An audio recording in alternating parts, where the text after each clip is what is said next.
Good evening, ladies and gentlemen. It is Thursday, March 4th, 2021, and we will be on right after this song.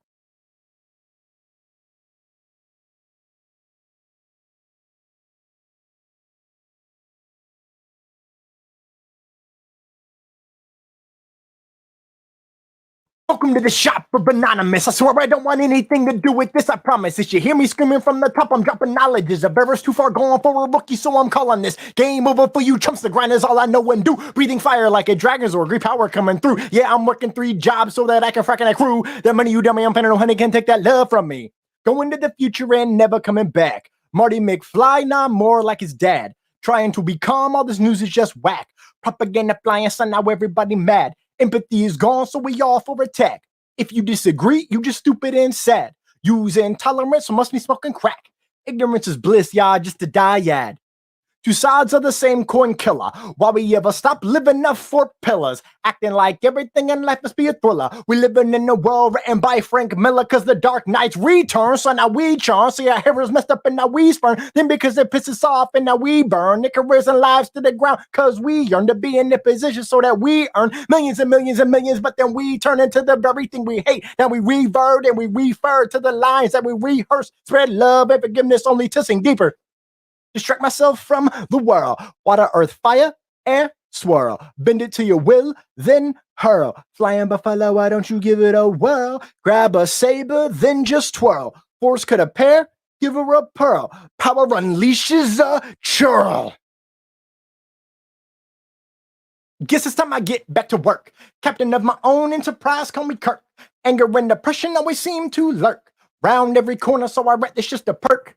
Everybody moved up, cause we screwed up. Living in that country where we shoot up. Anybody disagree, just to move up the food chain where you grew up. Otherwise they beat you down cause you used up. Time to boot up, new mindset program. Think you knew us, but you shoe us. You only care about us to subdue us, just to screw us. Living in that country full of Judas. Stab you in the back, USA or Brutus. Calling Lucius, bringing out the Dark Knight. Now we tuned up, time to scoop up any positivity. While the masses are left clueless, they can only catch speed, Mr. New Ones, opportunists, leave them naked in the ground, talking ruthless. I am ruthless, visions full of kids, grown ghoulish, broken ruthless, spitting proverbs like Confucius, Kami, Tommy, till Redica, Nostra, Thomas.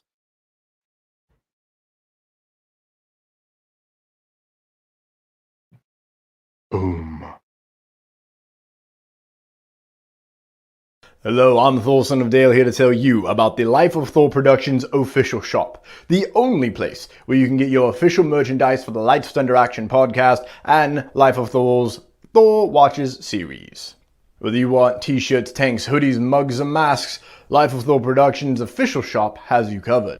If you happen to recognize there's an item that you would like to buy that is not in the official shop, head over to the LightsThunderAction podcast or Life of Thor and request that item, because if you want it, we'll sell it.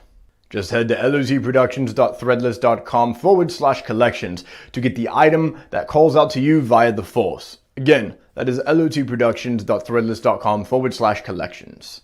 Thank you, and have a Thortastic day.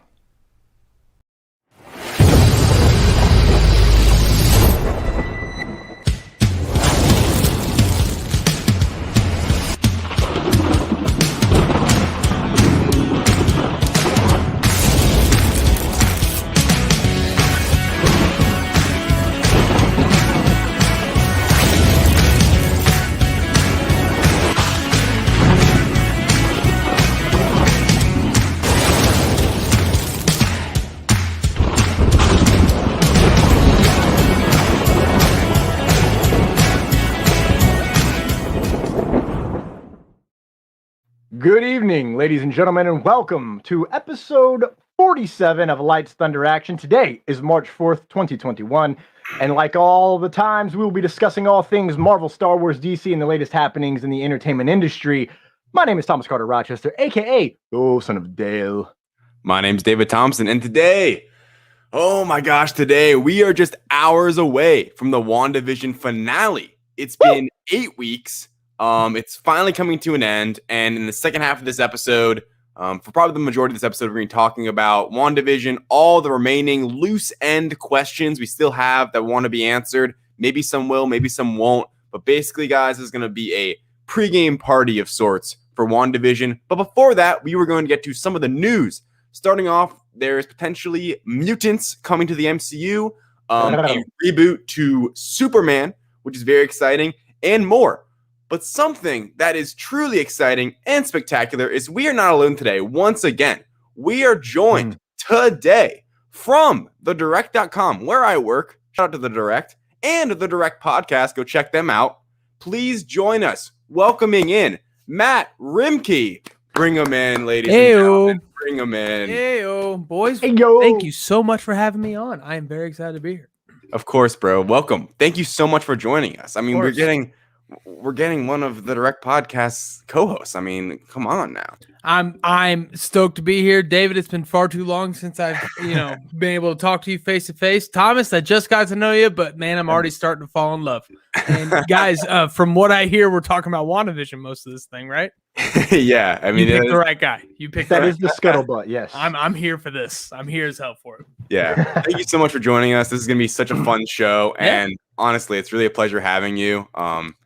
Obviously, everyone go check out the Direct Podcast as well. That is also a great podcast that is run by a place where I work. So go check it out. Anyway, before we get to anything, a podcast built in a cave with a box of scraps. If you want to know anything about it, that's it. Exactly. So Matt, how you doing tonight? Doing all right? I'm doing good, man. I'm doing good. I actually just got off work, just finished dinner, and hopped on with you guys. So I'm ready to get going. Let's get it. Thomas, how you doing, brother? I'm alive, David. I'm alive. I mean, if you look in the show notes, I had a whole thing written. And then I'm just not feeling the whole thing. There you go. Ladies and the short version is, ladies and gentlemen, Thor's been battling his demons. It's a fucking travesty, honestly. And honestly, what really sucks is I didn't turn on my key sound, so I couldn't even bleep myself. Oh no! Rude. It's terrible. Great beep. Thank you. It was well timed. Mm-hmm. But I'm good, man. We're here. It's Thursday. And let me just say, I work at 6 a.m., so I'm waking up at 4:30 just to watch WandaVision before I go into work, because I am not playing around. That's Yeah, right. I know. It stinks. I think I'm probably going to have to watch WandaVision. I'm doing a half day at work tomorrow, so probably at 1:30 in the afternoon-ish. It's a little too early to get up and watch it before. But yeah, I mean, my girlfriend's really excited for it, so I could wake up and watch it, without her, but I'm not going to do that. So Respect. I was thinking, I was like, you could just watch it without her. No, it's definitely not going to happen. But Thomas, besides WandaVision, what have you been watching, man? Oh, nothing. I have rewatched all of WandaVision in 2 sittings. I didn't mean to. Wow. But it just kind of happened. 2 sittings. That's a lot, man. I know. Well, listen, to be fair, the first 3 are 30-ish minutes, so that's 90 minutes. And then you've got the rest of them are barely 30 minutes, so that's not that long. It's maybe 4 hours. Yeah, but max? it's stressful. It's a stressful 4 hours. You should have seen me with all the notes trying to write down all the sound clips to pull in. You know what I'm saying? If I'm being entirely honest, I don't really know. I don't really know much. What I do know is I've been watching WandaVision for the past 8 weeks, and I need it. I need it. I need these drugs intravenously injected into my brain. NFL Live is the only other thing I've been watching. I was going to watch Flash. I was going to watch the newest episode of Superman and Lois, but then I didn't. So plot twist. Yeah, David. I'm not even going to ask what you've been watching. I'm just going to ask, did you watch Superman and Lois? No. I didn't watch the new episode. Wait, the new episode or the pilot? I watched the pilot. Yeah. Where that dude beats the crap out of him. And I'm like, what the hell's going on? You know what I'm talking about? I do. Yes. Oh, Matt. That's why I didn't want to say anything, because if Matt hasn't seen it, then My bad. No, it's fine. It's fine. I'm Superman. I apologize. I'm 5 years behind on the CW stuff, so I think it's do fine. not catch up. Just watch Superman and Lois. I'm behind too. I haven't watched CW since I watched the Infinite Crisis thing last year. But I only watched those crossover episodes because I was just genuinely curious how that would be. But I am not caught up at all. I haven't watched Flash. That's what I was really into since season 3 or 4 now. But Superman and Lois, at least from the pilot, is it seems set completely like adjacent or at least away from the other shows, at least in the pilot. Sure. And there's some other things that make Do it you need an explanation? What do you mean? Because he's in Crisis on Infinite Earth, right? Yeah, That's Superman. Yeah. So what had happened was What had happened was with Crisis on Infinite Earths, everything blew up. And then it all came back because the anti-monitor failed this universe. So everything got rebooted, and Superman and Lois had just had a baby at the beginning of the crossover. There you go. And then Interesting. And then they all die, and then they get rebooted. And when they come back, they had kids way earlier, got married way earlier. Like everything was sped up. Certain things are totally different. So like everything you know from Flash before Crisis, it is no longer officially what's happened in like they came across the Pied Piper recently. Flash got rebooted too? Technically. Because don't people love that show? What? Yeah, that's crazy. Well, hold up. Let me. So Flash, what happened is, Barry Allen was supposed to die, so a Flash died. In case you haven't watched Crisis on Infinite Earths, I'm gonna spoil it. It was the '90s version of the Flash. With, It was him. He was the one who died on the treadmill, and so the treadmill's in Crisis. They had the cosmic treadmill. It was glorious. So it was sad, actually. The wrap up of it all is what the lives that the Paragons, so Barry Allen and a few others, they remember what happened before, and only they do. And then Martian Manhunter gives everyone who was involved their memories back. But it's a whole new world because literally all the universes are on mostly Earth Prime. Like all the universes we'd seen now on Earth Prime. And then like Earth 2, Stargirl's on Earth 2. Green Lantern show's probably going to be Earth 11. Yeah. Or maybe that's the Ryan Reynolds version. Bottom line, anyways, it's confusing. Superman and Lois is great. And you don't have to watch the other ones to understand. I'm just gonna rewatch Days of Future Past and assume that it's a lot like that. Sure. But the last canon for the CW verse. The last CW DC thing I watched was Smallville, like straight up and down. Wow. You know, to this day, I love Henry Cavill, but Tom Welling is my Superman. So wow, you never watched Arrow or Flash, like when it was in its heyday? Never got into it. Wow, man. okay. I was in college when they came out, and CW wasn't readily available. Yeah. I had Hulu. Yeah, that was the move then. Was like Hulu, like the day after. And I wish that's how it was now with Superman and Lois, because Hulu, I have the ads-free one, and the CW app with all the ads is terrible. Like you have to almost like fight to get through an episode of Superman and Lois. It feels like because there's an ad. I mean, so many ads. But that's that's how the country makes money, man. Yeah, I mean, it is what it is, I guess. Capitalism. That's right. I love it. I love ads. Besides Superman and Lois, Thomas, I got back to watching Attack on Titan, which I'd been off a little bit. It's an anime show. It's really good. I finished season 1. It's in season 4 right now. I'm not an anime guy, but I have a lot of friends that are like really into anime. That's one show they've actually gotten me to like get into genuinely, where I'm like really actually kind of into it and want to finish it and like want to catch up to where they are. So I finished season 1 of that. That show is actually really good. I mean, I think the big thing about Attack on Titan that makes it more interesting to me is that it's made pretty recently. Like even season 2 that I'm watching right now is from 2017. So it's like a really like the animation's really good, and even the story beats like, and there's this stuff called OPM gear where they kind of like swing like Superman or Spider-Man with it, which of course I love. And I'm really into that. But yeah, I'm watching that. And then also speaking of ads, went on Peacock and me and my girlfriend started watching Parks and Rec, which she's seen all of, but I had never seen. What? Yeah. What? Yes. David, I put ramen in the coffee pot and I broke everything. I don't know what that means. You will. You will get it. Also, call an ambulance. Not this one. This one hurt me. Fun fact about Parks and Recreation: Pawnee, Indiana, is based on Muncie, Indiana, and that is where I went to college. Oh, no way! Ball State University. Chirp chirp. Okay. Yeah.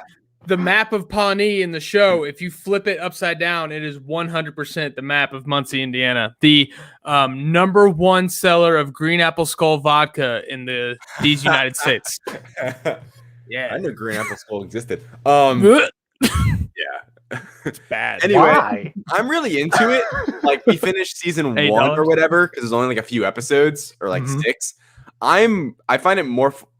I'm more into it, I guess. Period. Than I thought I would be. Because to me, I always like, oh, it's like some like it's gonna be a lesser version of The Office in my like. That's what I always like thought of. It's good. I don't think it's gonna be as good for me, but it's really funny. It has that same kind of like humor to me that like really makes me laugh. And I really already like Amy Poehler's character, and the character Tom and stuff. Like I'm definitely into it. I'm excited. And it's funny because normally it works the opposite way where say when me and my girlfriend first started dating, I made her watch all of Star Wars and all of Marvel. And I was the one who had already seen it. Now I think it's kind of nice for her that like she's the one that's seen it. So like she's the one that can like be in her phone and I don't have to be like, hey, pay attention. But yeah, I'm really into that. And then another thing I wanted to add on there was I really want to rewatch Doctor Strange with everything going on in WandaVision. I'm sure even after this episode. Like I'm going to rewatch that really soon because I like am really itching to. Today I was on YouTube and I rewatched the scene of Doctor Strange and Thor in Ragnarok. It's such a good scene, and I really just it has wizards now. My anticipation is the gloves and so good. And it's really good. And Loki comes out of the things like, I've been falling for 30 minutes. He's like, you imposter, you're such a weakling. And then like he's into the I've been falling Great scene. for 30 minutes. It's Great so scene. good. And it's just the hype for Doctor Strange is just building. And you can really feel it. And I think especially after this next episode of WandaVision, you can feel how this was supposed to lead directly into that film. I'm happy now Spider-Man No Way Home is in between, but the hype is rising for Doctor Strange. And I want to rewatch that movie so bad. For a lot of reasons, mostly because of WandaVision. But Matt, have you been watching anything lately? Anything at all? I am 11 years late on this one. Okay. But episode 7 of WandaVision inspired me and my fiance to start Modern Family. Oh. Just like you are starting Parks and Rec, a talk to the camera show that you didn't think you'd like because it wasn't going to be as good as The Office. I have started Modern Family. Wow, that show is funny. I love it. It's fantastic. And that's pretty much all I've been watching except for WandaVision, of course. Cool. And David, one last note on Parks and Rec for you. Yeah. You went through season 1. You have watched the worst season of Parks and Rec. So congratulations. Big facts. Oh, Not really? even like it's not even close. The general populace, obviously, like it's set in General Indiana. populace? It's set in Indiana. So, so How About Your Mother? Is there? So where I'm from, everybody watches Parks and Rec, and people tell people skip the first season, start of season 2. So the fact that you're already in, you're gonna absolutely love this show. I've already seen the best scene from season 1, and it's when Andy Dwyer is naked, and she's And like, he dives into the "Why are tent. you naked?" Dude, no.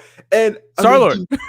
So like the craziest part about watching this is seeing Chris Pratt as this bum, idiot, fat, like just it's See, so to me, good.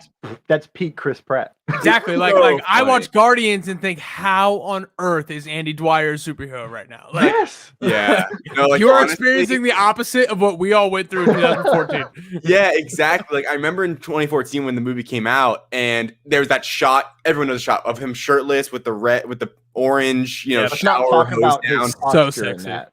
And I'm just like, yeah, he's ripped. Like that's a normal superhero thing. But like after seeing this and now reimagining how that went, like I can't believe it. Wait until you get the joke as to like how he lost all that weight in show, because it is so good. glorious. Oh, because it happens in the. How long does the show run into? So Guardians came out before the last season of Parks and Rec, and they had to acknowledge that he lost all this weight.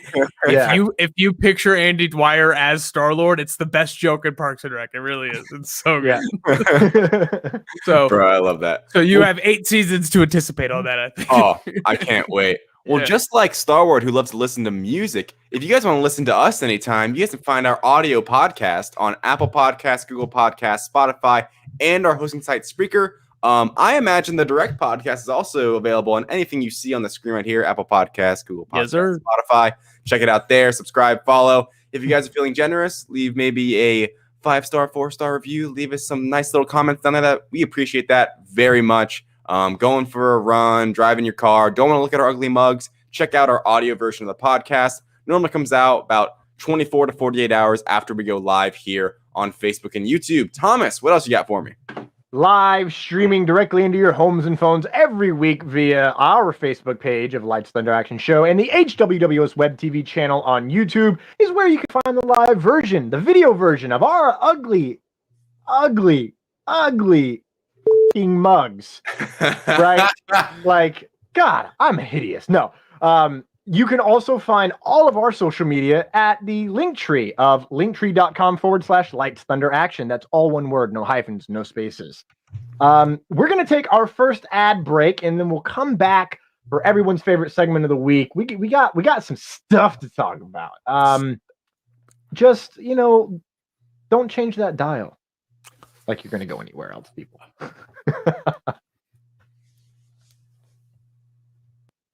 The Listener is a series revolving around Addistan, a Native American soldier loosely based on Leslie Tebow, a Native American vet who fought and dealt with horrifying circumstances.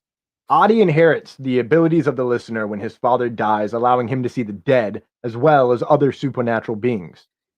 We pepper supernatural horror into the narrative of our story, a modern take on old stories, myths, religion, and campfire tales. One of our biggest strengths is what sets us apart. The fact that our stories are buried in long forgotten truths. We're not writing superhero stories. We're depicting tales for a new generation. The Listener, When Winds Weep by Dustin Brunel. Live now on Kickstarter. From the mind of Christopher Michael comes CRIT, and or you can call it CRIT, which stands for Convert Reconnaissance Infiltration Team. When he decided to create CRIT, Christopher Michael used a resource that he knew well, Dungeons and Dragons, and developed the story organically through the actions of players by recording the game sessions, and turns those stories into the comic you read. Over 100 pages of content, action-packed and explosively fun, CRIT is a superhero journey of discovery.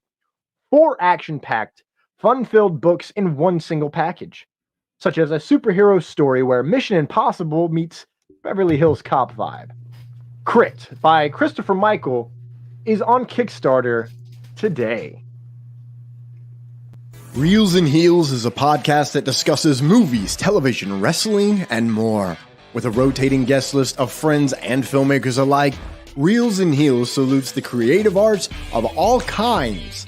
Join Brian Wenzeloff and Nicole Jobin live every Saturday at 2:15 p.m. Eastern Standard Time for Reels and Heels. What the news? What the news? Welcome back, ladies and gentlemen. What the news it is. Our own friend, me and Matt's, Richard Nebbins, has just dropped a big scoop for the Illuminati. The machine. It's huge. It is huge. If you want to pull it up, Thomas, on the Illuminati.com, the mutants apparently are coming soon to Marvel Studios, joining the Marvel Cinematic Universe. Thomas, before flourish, yes. The first thing I wanted to point out, I saw something on Twitter that I really want to read.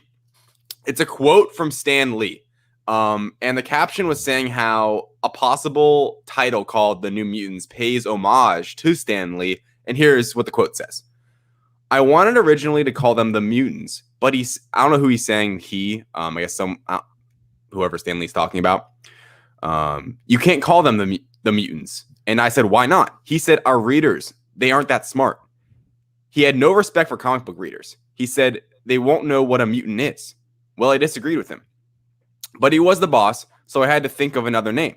So I went home and I thought, and I came back with the X-Men. And I mentioned it to him, and the next day he said, that's okay. And as I walked out of his office, I thought, that was very peculiar. If nobody would know what a mutant is, how would anybody know what an X-Men is? but he had okayed the name and I used it. So basically, if they do end up going with the Mutants title and don't make them necessarily X-Men to begin with or ever, it's kind of like an homage to Stan Lee, which I feel like is so cool. At least if it's just the first movie. Honestly, Thomas, you don't have to pull up the thing. The report is basically saying, Richard says the Illuminati has found out exclusively that part of the Rebel Alliance. I'm so sorry. that the new mutants are coming to the MCU in some form or fashion, series or film, unclear right now, but I am amped.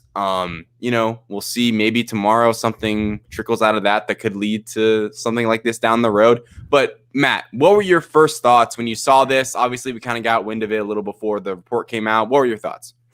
I am so jacked that they are leaning into the whole mutants thing over X-Men because, and we've talked about it in the Slack channel, the idea to kind of do it right. The MCU has a chance to take an established franchise that has had a run in movies and kind of do it the right way. I think, the good, the bad, the ugly of the X-Men cinematic universe, the XCU, it ranges. There's some of the best and there's some of the worst. Yeah. But I think, when you get to that bottom of the list, disappointment is a big thing that pops up. Dark Phoenix, I think, was a disappointment. Apocalypse was a disappointment because, they were following up big, Days of Future Past and Deadpool and, some really successful X-Men movies. Yeah. But First Class is good. First Class, exactly. But, one of the old school disappointments of the XCU, Wolverine Origins. Obviously, when it came out, I was young. I was, a kid when it came out, so I was all about it. But that's a disappointment in a different way because the idea of the Wolverine origin story throughout a movie is so cool, and it sucks that it ended up the way it ended up just because it's a less than awesome film. Yeah. This, I think, the Mutants vibe is a chance to do origins right. Give us some of the characters that we know and love. Give us their true passionate origin stories, whether it's in a show or a movie. I prefer a show after WandaVision, obviously. But, introduce us to a few of these mutants, let them become established within the MCU, and then find a reason for them to come together and become X-Men. It's a really awesome thing. I just wonder, and I kind of wanted to ask you guys, since WandaVision started, obviously, because Twitter exists, we've all just been waiting for them to say the word mutants. Right. Oh my God, if they don't say the word mutants, I'm going to lose my mind. Even though it hasn't even been hinted that the word mutant will show up in this show. Right. I wonder if the Fox Disney deal happened before phase 3 instead of before phase 4. Would we be this impatient and this antsy to get mutants into the overall story since we were 2/3 of the way into what is now known as one of the best storytelling sagas of all time? Yeah. So you're saying, would we be more impatient at this point if it still hadn't happened up till now? No. If the Fox deal happened, Age of Ultron and Ant-Man came out, and they were about to start phase 3, kind of a reset, And when they acquired Fox. But because the MCU is so planned out and so, detailed and they think years and years and years ahead. And, there's a good chance there still wouldn't be mutants until today if the deal had happened then because it was already planned out. I wonder if we're more antsy because the Infinity Saga just ended and we want the X-Men saga to start. Okay, I see what you're saying. No, I do not think we would be as antsy because of what you're saying. Because we had, at that point, if we were coming off of, say, Ant-Man that July, and it's like, oh shit, Disney just bought Fox, the X-Men could be coming, I think we wouldn't have gotten antsy until maybe 2018. Just because at that point, we still had Civil War, which was about to light the world on fire. We hadn't even gotten Black Panther yet. There's a bunch of other, at that point, no Doctor Strange, no Ragnarok. I feel like we would have decided for them to join, but because there was still, the Infinity Stones saga and all those things, there was still so much to look forward to at that point. And think about that preview for phase 3. Everyone was so amped. Right now, I think there's a lot more, I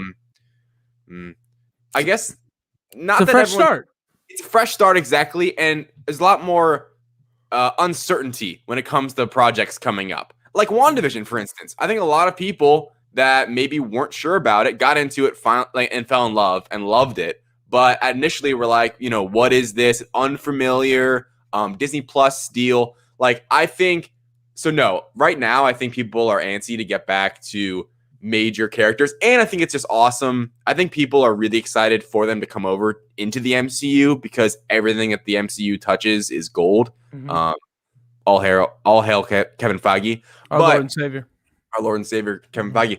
That's the thing. So I think to your question, no, I think right now we are antsy because there is no Avengers to look forward to currently. It's all a lot like the Avengers that were like the Avengers type movie that everyone's looking forward to is Spider-Man and Doctor Strange, like that combination right now that everyone's getting super jazzed for. But there is no, and I would throw in Love and Thunder because they've called that kind of like an Avengers 5 crossover. Cast is getting big.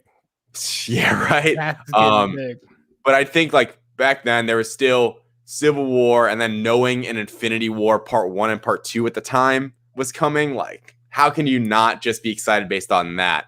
Thomas, do you have an answer for that?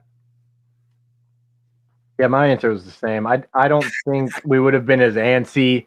I think people would have been like, well, I do think people would have been antsy because I don't think they would have introduced until after Endgame.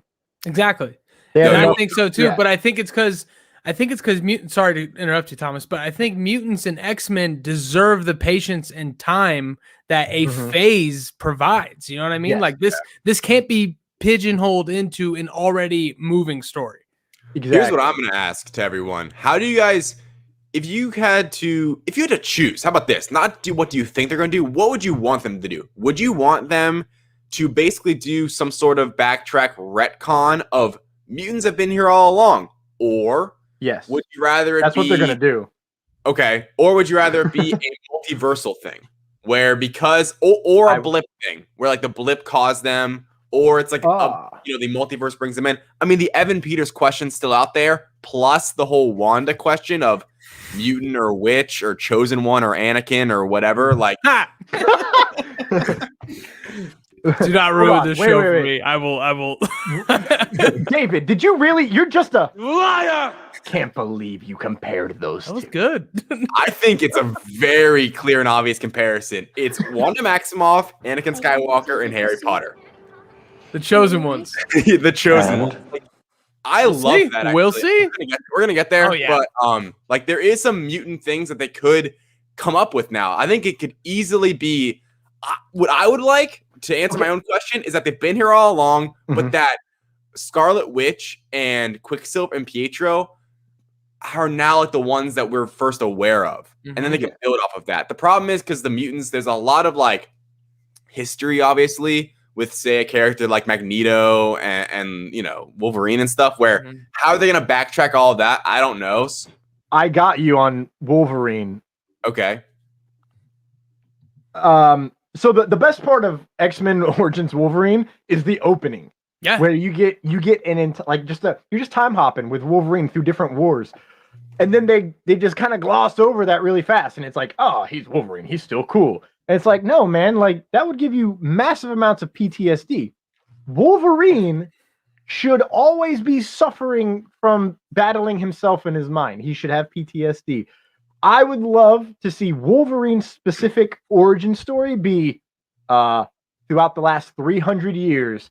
He's stuck in those war moments, in those battles, and he can't break out until the very end when, say, Xavier taps him on the forehead and is just like, now you can remember it all. And he goes, oh my God.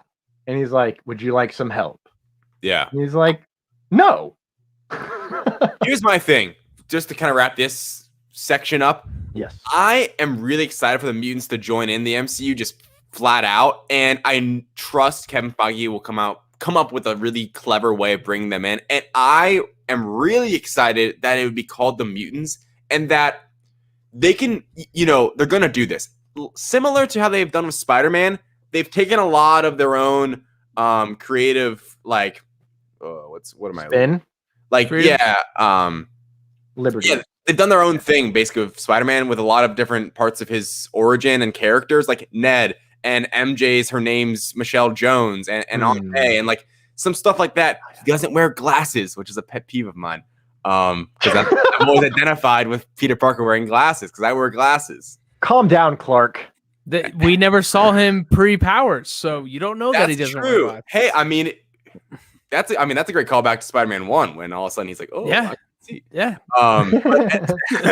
Which I love. Great scene. Great scene. Great One scene. thing I want to say before we do move on is what just happened to Monica Rambeau is very important because she is a mutate. And a mutate is not born with that inherent ability. It is given to them through some means.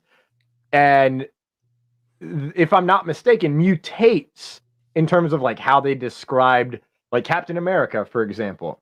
That was the first major push in the comics. I could be wrong about that because I know X-Men was created, but they didn't really harp on mutants like, oh, it's mutants and this is how they got their powers. But for the other people, they called them mutates. I had that reversed. It was mutants first, then mutates, because they were like, how do you compare Captain Marvel? Well, first off, he's a Kree. But the fact that they just introduced mutates, I think, I think there's going to be a scene with Monica Rambeau eventually where it's like, so what am I, a mutant? And it's like, no, technically you are mutate because you mutated, and they're going to go through that whole line, and that's going to be the scene that sets up mutants in the future. Consequences in the MCU always affect future projects. Like, we are still talking about the Battle of New York. We are still talking about the Snap, 2 projects later, and we're going to continue to do so. And the Sokovia Accords are probably the biggest thing that are about to be constantly introduced. So it only, in my opinion, it only makes sense as far as on brand for the MCU to introduce something this big, having something in past projects be that result. I think the fact that there's been 3 snaps is that thing. And I don't know how that accounts for, Magneto or Professor X or Wolverine, but I think people need to get over one thing and one thing right now. Magneto will not be a child in the middle of Nazi Germany. It's 2023 in the MCU. That storyline has outdated. Stop wanting a Magneto that was there for the Holocaust. It's just, it doesn't make sense time-wise anymore. It's aged out. It's going to be a new story. Do that multiverse thing. Unless they do the multiverse thing. Which then, So here's tomorrow. We're going to find out tomorrow. If they go multiverse and then he comes and he's like, it's 2020 something and you still have race issues, like that's really going to piss off Magneto. And I hope it's Fassbender. No, we're not going down that road. Stop. But there's one thing. Yeah. We're going way off topic here, but somebody was like, I want Giancarlo Esposito to play Magneto, and I want it to be about the Rwandan genocide. And I'm like, holy shit, that's great. Yeah. That is brilliant. See, here's my thing. I have one more comment and then one more question. Got to keep it rolling. Of course. Love X-Men, dude. I love X-Men. My brain keeps working. Okay, so I think the fact that they can start fresh is going to be a big part of this. Like, the fact that they don't, I think they're going to drift. Like, part of my point earlier is how they have changed Spider-Man in a lot of ways that are, like, kind of fundamental to the character. There's no, like, to this point, there's no, like, Harry Osborn. There's no Norman Osborn. Stuff like that where, like, in the original first 2 series of, exactly, franchises for Spider-Man, it's different, right? Forced almost. With X-Men, I think they could do a lot like that and I like the idea you said, Matt, with the snap. Here's my question. Do you guys think this year we will get an official confirmation word announcement from Kevin Feige and Marvel Studios? Like at, say, Comic-Con Virtual or D23 or the 2021 Investor Disney Call? Do you think this year he'll go up there and be like, hey, New Mutants is coming 2024, 2025? No. Simple answer. Yeah, no, I think that, the thing that has built the MCU better than any other movie universe and the thing that has killed the DCEU, in my opinion, is patience. They are not afraid to wait on these kinds of projects. They're not afraid to slowly build them. I mean, look at WandaVision right now. It's 6 years we've had this character in our minds. Never in our wildest dreams would we think she would be as high on lists, all different types of lists that she currently is. So I not only think that we're not going to get an announcement until we are embedded into phase 4, I also don't think we can expect some of the tried and true mutants that we grew up with, Wolverine, Professor X, Magneto. I think they do things differently. They try to bring in new characters and save the big Wolverine movie for down the line. Save, Professor X, Magneto, whatever it is. I think they try to subvert from the Foxman universe as much as they can. But I don't think that's a bad thing. There's so many amazing X-Men characters within the comics that the Foxmen didn't even give the light of day. The main character of the X-Men cartoon that brought X-Men to the forefront and made those movies possible is Jubilee. Barely even a thing in the XCU. 3 different actresses played her throughout 18 movies or whatever it was. They have so many different characters that can focus on before we even get to Wolverine, who wasn't even an official X-Men member. I really want that like power struggle or almost like that racial divide of like mutants and humans that we get in the comics where it's, you know what I mean? Like, I think that would be a really good element to bring. That's one of the most, one of the best parts of X-Men. And I think bring that into the MCU would be so fascinating and lead to a Avengers v X-Men movie that's what I want. It screams Disney Plus. Screams Disney Plus, dude. You hit me with Avengers and X-Men, bro, and I lost it. Like, we get a whole Phoenix X-Men team. That'd be nuts. That's I think the only way we'll get Phoenix is it's like, oh, by the way, we're not doing Dark Phoenix. We're just gonna hit you with all Phoenix, and then because like Avengers vs X-Men was a banger, Great, I was waiting I was like, oh my god, I can't wait for this next one to come out. Like, it's so good, mind-boggling. Spoiler: we're getting the MCU's Dark Phoenix right now. Oh, it's happening. Easy. It's the best Dark Phoenix story that's ever been told. All right, guys, we got to move on. We're 40 minutes after one news bit. Moving right along. Happy to be here. It is what it is. This is big news. This is going to be our only Thunder news of the week until we get to the Lightning news, where we go a little quicker. But J.J. Abrams is set to produce, him and his studio are set to produce a Spider-Man reboot, which Superman. is... Oh, sorry. Superman. Get your alter ego in order, David. You do kind of look like both of them a little bit. All right. Superman. When I say Peter, you say Parker. No. Okay, you said Peter. Okay. I did. Matt. Okay, me and Thomas met from when we worked together at our old college, and we worked at the gym together.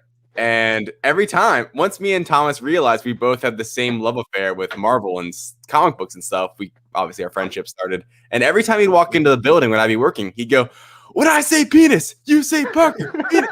And that happened probably like 1,000 times. There you go. All the time. Anyway, beautiful. And that's both has wizards now, so Superman reboot, possibly the first ever Black Superman, which is very exciting to me. So a whole new fresh take. Here, I'm gonna read straight from. Oh, this is actually what I wrote. From the direct. Sorry. Warner Bros. Is planning to reboot Spider-Man with a feature film produced by J.J. Abrams under his Bad Robot label. Oh man, I'm gonna do terrible with these names. Hannah Minghella will serve as producer with Ta-Nehisi. Okay, first off, Coates. I don't know how to pronounce his first name. He's writing the script for Superman, and he has written comics for Black Panther, Captain America. He is an award-winning journalist, an award-winning writer. He writes about racial issues and stuff of that nature, and like really well-acclaimed writer. And I think him being attached to this project as the writer really points to it being the first Black Superman, just based on his history. Who knows? I could be wrong, even though all signs point to that being the case. But I think him being attached to this, and I actually just ordered his, there was I saw on Amazon, the Black Panther comic book he wrote, kind of that first one, it's like 100 and some pages. I bought that off Amazon. I'm really excited to read it just because after reading this and looking into it, I'm like, oh my gosh, I really want to read this. And because I saw a bunch of quotes and things on Twitter, like, oh, he's been like great inspiration and he's just like a wonderful writer. And he really he knows what he's talking about on stuff like of these issues. Anyway, guys, the thing is, I think Deadline came out with that first that first article about the reboot. And then later we learned more that it could be Michael B. Jordan and it could be the first black Superman. Here's my thing. They first said that Cavill is kind of anxious to get back in the suit, or that he's like eager to. Here's my thoughts before I want to hear you guys' thoughts on just this entire thing. But my one angle on this is the way the DCU like all of Warner Bros. DC is forming right now. I think we live in a world where we could have this, say, Calvin Ellis, Superman in an Elseworld other universe, while also moving forward with Henry Cavill in maybe not a solo film, but similar to right now with the Batman, Robert Pattinson, and then also Ben Affleck and Michael Keaton gonna be in the Flash. The DC, oh my gosh, who's the DC president? Walter Hamada. Walter Hamada at the DC fandom basically said the DC universe is just an ever-growing multiverse at this point at the DC fandom. Like when he laid it out, they were basically talking about, and I liked that approach for DC because at this point they got to just be like, we're not Kevin Feige, we give up. We're going to make movies. We have to focus on each individual character. And if they join forces at times, it happens. I think the Flashpoint movie will have a big deal or will, serve really well to that ever-growing multiverse. But I think this could just be a really important movie, especially, tragically.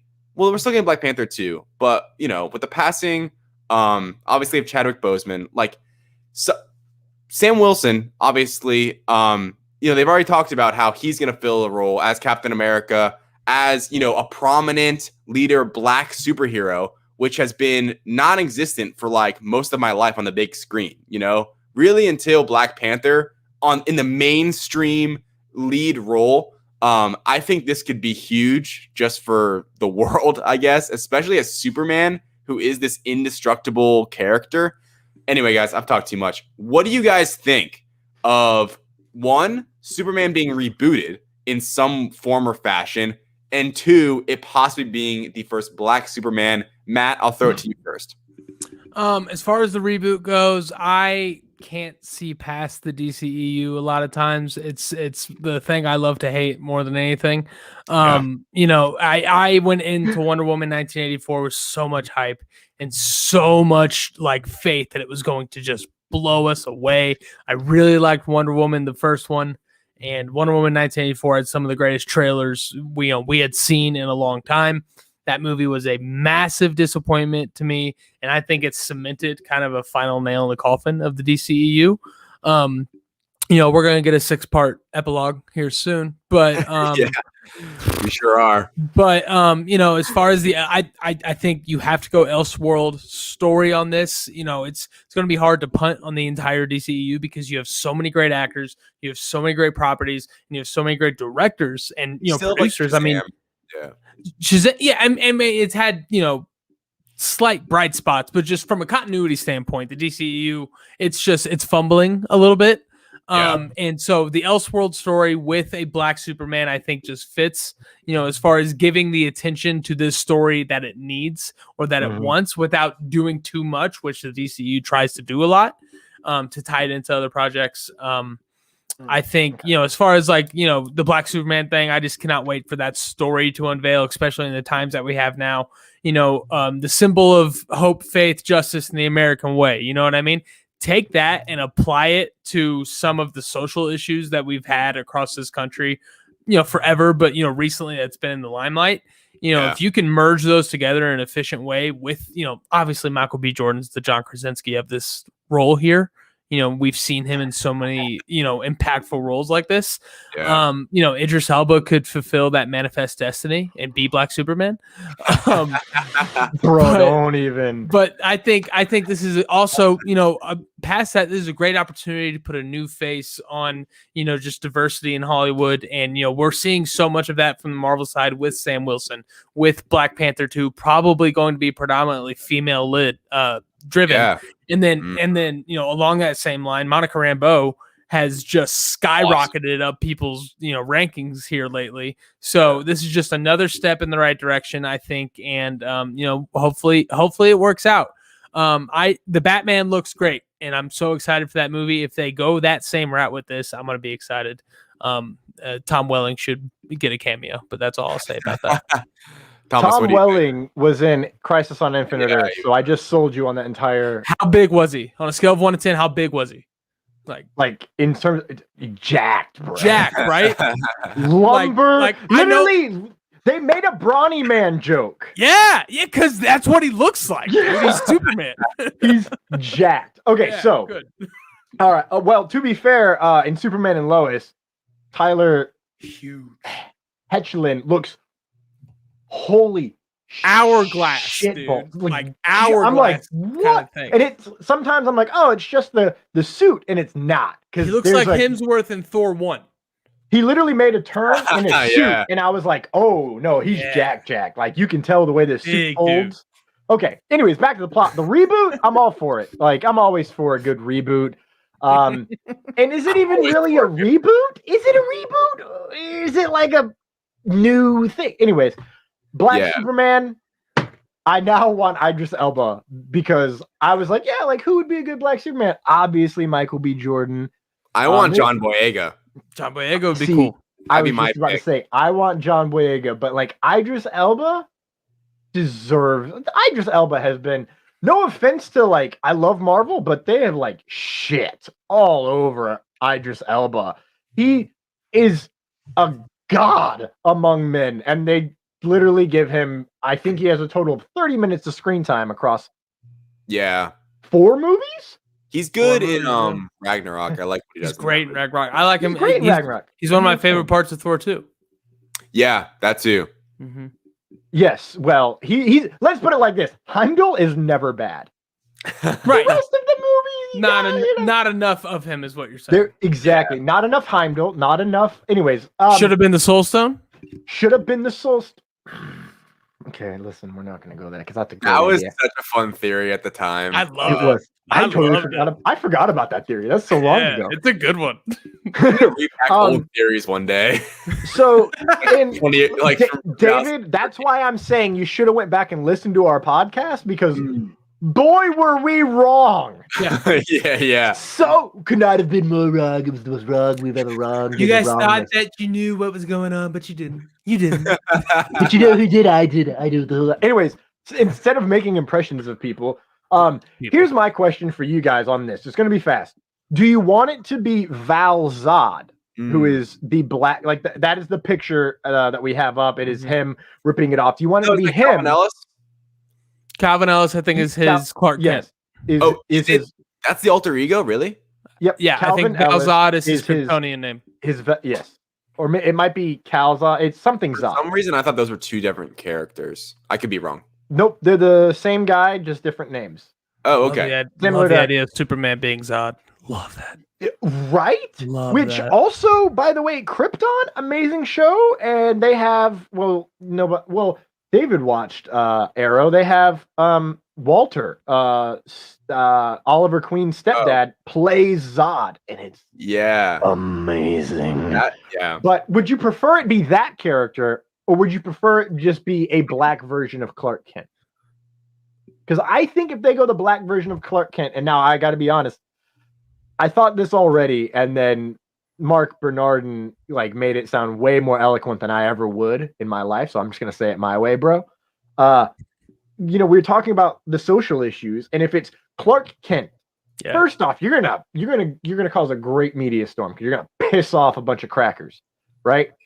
And you're gonna piss off a lot of purists, like Clark Kent is supposed to be white. Who the fuck cares about skin color? Honestly, let him be a dude. But then we take, okay, he's an alien, and I think of what happens if they, instead of Henry Cavill, they had a black actor play Superman, Clark Kent, in that movie. Then the context of don't show your powers, like they can never know, has a whole different context. Yeah. By itself. So would you prefer Val Zod or Kal-El? I'm not sure what I would prefer, but in the spirit of capitalism, like we talked about earlier with the ads, you sell more comics if you have two different Supermen running at the same time. And if this thing hits and there is a black Superman that is wildly successful in theaters, flying off the shelves at comic book stores everywhere. Like how many Miles Morales issues were sold the year Spider-Verse came out versus the year before it came out? Like, it's and I know that's not the ethical way to approach it, but like you can double up in a big way if you're DC and DC kind of needs the money. So I think that would be a smart move for them to have two congruent Supermen running, because then you get that, Val-Zod Kal-El mashup someday that would be epic. Well, somebody mentioned that if they decide to go the Earth number route, so they use Val-Zod and they do a bunch of other Supermen from across the multiverse, then you can eventually do Kingdom Come, where all the Supermen come together, and then we get Brandon Routh again in the Kingdom Come Superman suit, because god damn, that was good suit. It's a good suit. He's amazing. We know Kevin. That's my friend. That's Kevin in the comments. That's what we were referencing. Okay, guys, by the way, I did research while we're talking, and I was right. Calvin Ellis and Val-Zod are two different black Supermen. Yeah, Ready? Thomas. Oh, shit. Yeah, all right. Here's the breakdown, so we're all clear. Calvin Ellis, also known as Superman on Earth 23, is a Kryptonian president of the United States on a different Earth in the DC Comics multiverse. Based on Barack Obama, the character defeated Doomsday and has better tech than Clark Kent. Calvin Ellis goes by Kal-El in the his world. Val-Zod, Earth 2 Superman, on the other hand, is a surviving Kryptonian who, like Kal-El, also fled the planet before it exploded. When he arrived on Earth, he was found by Terry Sloan. So different origins, different characters in some way, whatever. Okay. To answer your question, Thomas, I think it would be most powerful if it is Clark Kent, and I'll tell you why. There's just no, I think I wrote in the article when this first came out, I got assigned the article to write on this, and I said it in the bottom part of it that the skin color of Superman just holds no weight to the character. Like there's nothing definitive about Superman that needs him to be white or black, especially the fact that he's one, an alien, and two, adopted. Like those two things could still stay exactly the same. All of his relationships, Mom and Pa Kent could still be white. I guess then everyone in Smallville would know he's adopted, which would be a little different. Different angle. Yeah, but who cares, right? Yeah. That doesn't mean that all of a sudden know he's Superman. I think it would be really cool to see it he is just Clark Kent, and it is in the movie universe. It's just a separate story, such as the Batman, where it's just not connected to, Henry Cavill at all. So it doesn't have to be this thing where, are they going to meet up at some point because he's Calvin Ellis and is he going to cross over? It's just his own separate thing, separate world. So that's what I would like to see. But either way it goes, I'm cool with. I would also be in favor of just a whole new rendition. Maybe just the, E on the multiple choice question, other, like just something else going on. I wouldn't be opposed to that. Like come up with something creative. Make it my point blank is make it a good movie. That is 1, 2, and 3, DC. So keep that in mind. Yeah. Listen, DC, let's keep it simple for you. Create a whole movie, call it Superman, and just do what you did with the Joker. Yeah. Honestly. Smallville. That's Smallville. Well, I didn't watch Smallville because I didn't have cable for the first 5 years of that show. So there you go. That's why I didn't watch Arrowverse. Before we move on, there's some stuff in the comments. A Morgan Freeman Superman would be interesting to see. That's from Randy K. Stewart. This symbol on my chest, here it means S, but where I come from, it means hope. That's fantastic. The Rock would also be awesome, she says, but he would have to play a teddy bear up side as Clark Kent since he's so built. He's also Black Adam. So. This is an amazing fan casting from Terry McIver. Idris Elba as Icon, yeah. Michael B. Jordan as Calvin Ellis, and John Boyega as Val-Zod. And let me just put it to you like this. If they don't fight Black Adam, I'm going to be pissed. Yeah. And if Black Adam loses, I'm going to be even more pissed. Tell me we don't want to see The Rock versus Idris Elba. Yeah. Dude, I would love... Yeah, true. Wait. Isn't that Hobbs and Shaw? Yeah. That's literally that movie. But they didn't go hand to hand. Going hand to hand? They just Listen, that was a long Never time saw ago. it. I saw it in Never saw the theaters, movie. bro. I saw it in theaters. So that was a long time they ago. weren't superheroes. I want John Boyega in this role, man. I think he'd fit perfectly. I don't think the role is fit for Michael B. Jordan, in my opinion. Michael B. Jordan is, you know what Michael B. Jordan is, right? Like I'm not gonna lie, my friend says like he's Michael B. Jordan in every movie, if you really think about it. And he fits What's up, Auntie? really well in some movies. Like Killmonger, it's perfect for him. Superman, I don't know if it's perfect for him. I think John Boyega is my fan cast. I think he looks just like that picture of Calvin Ellis that we have up on the screen. He looks just like him. And he's young. He's hungry, I think, to like get in one of these bigger properties again and kind of like redeem himself after he got screwed as Finn, because that was such a great character that got set up and then nothing really happened. Let's not go down that rabbit hole. Let's We'll not be here for so long if we start that. Anyway, Shut up. I knew it. Fastest. It's not the fastest. The fastest news segment of the week. It is lightning news. Ladies and gentlemen, number coming up one, first, whatever, words. Black Widow possibly opening next month in China via the direct Sam Hargrave. Chinese box office analyst Gavin Feng shared a rumor via Twitter that Black Widow is aiming for an April 30th release date in China, yet there's still no official word on the matter. Cool. I think that's all we really need to say about that. No, I have a lot to say on this, or at least a little bit. This is great news. It's great news. We're winning. It is great news. If this is factually correct, this is really what's happening. It's coming, guys. Like, Black Widow is going to stick on May 7th. And, I want to get back in the theater. I cannot wait to hopefully go to a theater to see Kong and Godzilla. Hopefully Regal, because here in Gainesville, that's the only theaters around here is Regal, and they haven't opened back up yet. Please open back up for Godzilla versus Kong, because I cannot watch that on my TV. Please, I do not want to do that. But this is really giving me hope that they're going to stick Black Widow on May 7th. It seems that they're going to stick to theater only. Maybe depending on how Raya does on Disney Plus, they'll do a premiere access thing. But honestly, this really got me excited because I've been nervous for the last month that Black Widow is going to get pushed again. Depending upon this first couple months of the theaters reopening. Matt, do you have any thoughts on this? I just need it. I want it. Give it to me. Feed it to me. I live in the middle of Denver, Colorado, a very, very popular city and state. I will drive to Kansas to watch Black Widow if that's what it takes. I will make that happen. So, you're right. I just think this is great news for the overall release. Yeah. The Venom news that I think we're going to talk about here soon. I'm sorry, not Venom. The Fast 9 news coming up here soon does make me think that there could be a slight push, but I do think May is about as definite as it can get, because like me and Liam talk on the direct podcast, how many dominoes, phase 4 has began. You know what I mean? Yeah. You can't stop this ball now. It's happening. Yeah. How much farther can you push Black Widow before the overall story takes a hit? I just don't see that happening. Raya, I think, is doing really well. And Black Widow's better than Mulan. It's better than Raya. I mean, it's gonna perform exponentially better than anything that they've tested the premium Disney Plus stuff. Correct. Well, here's an important thing to note. Raya is also in theaters. Right. Oh yeah, no. Theaters They're testing the waters. Yeah. I'm looking at showtimes, which is great because that means my theater's open. Hell yeah.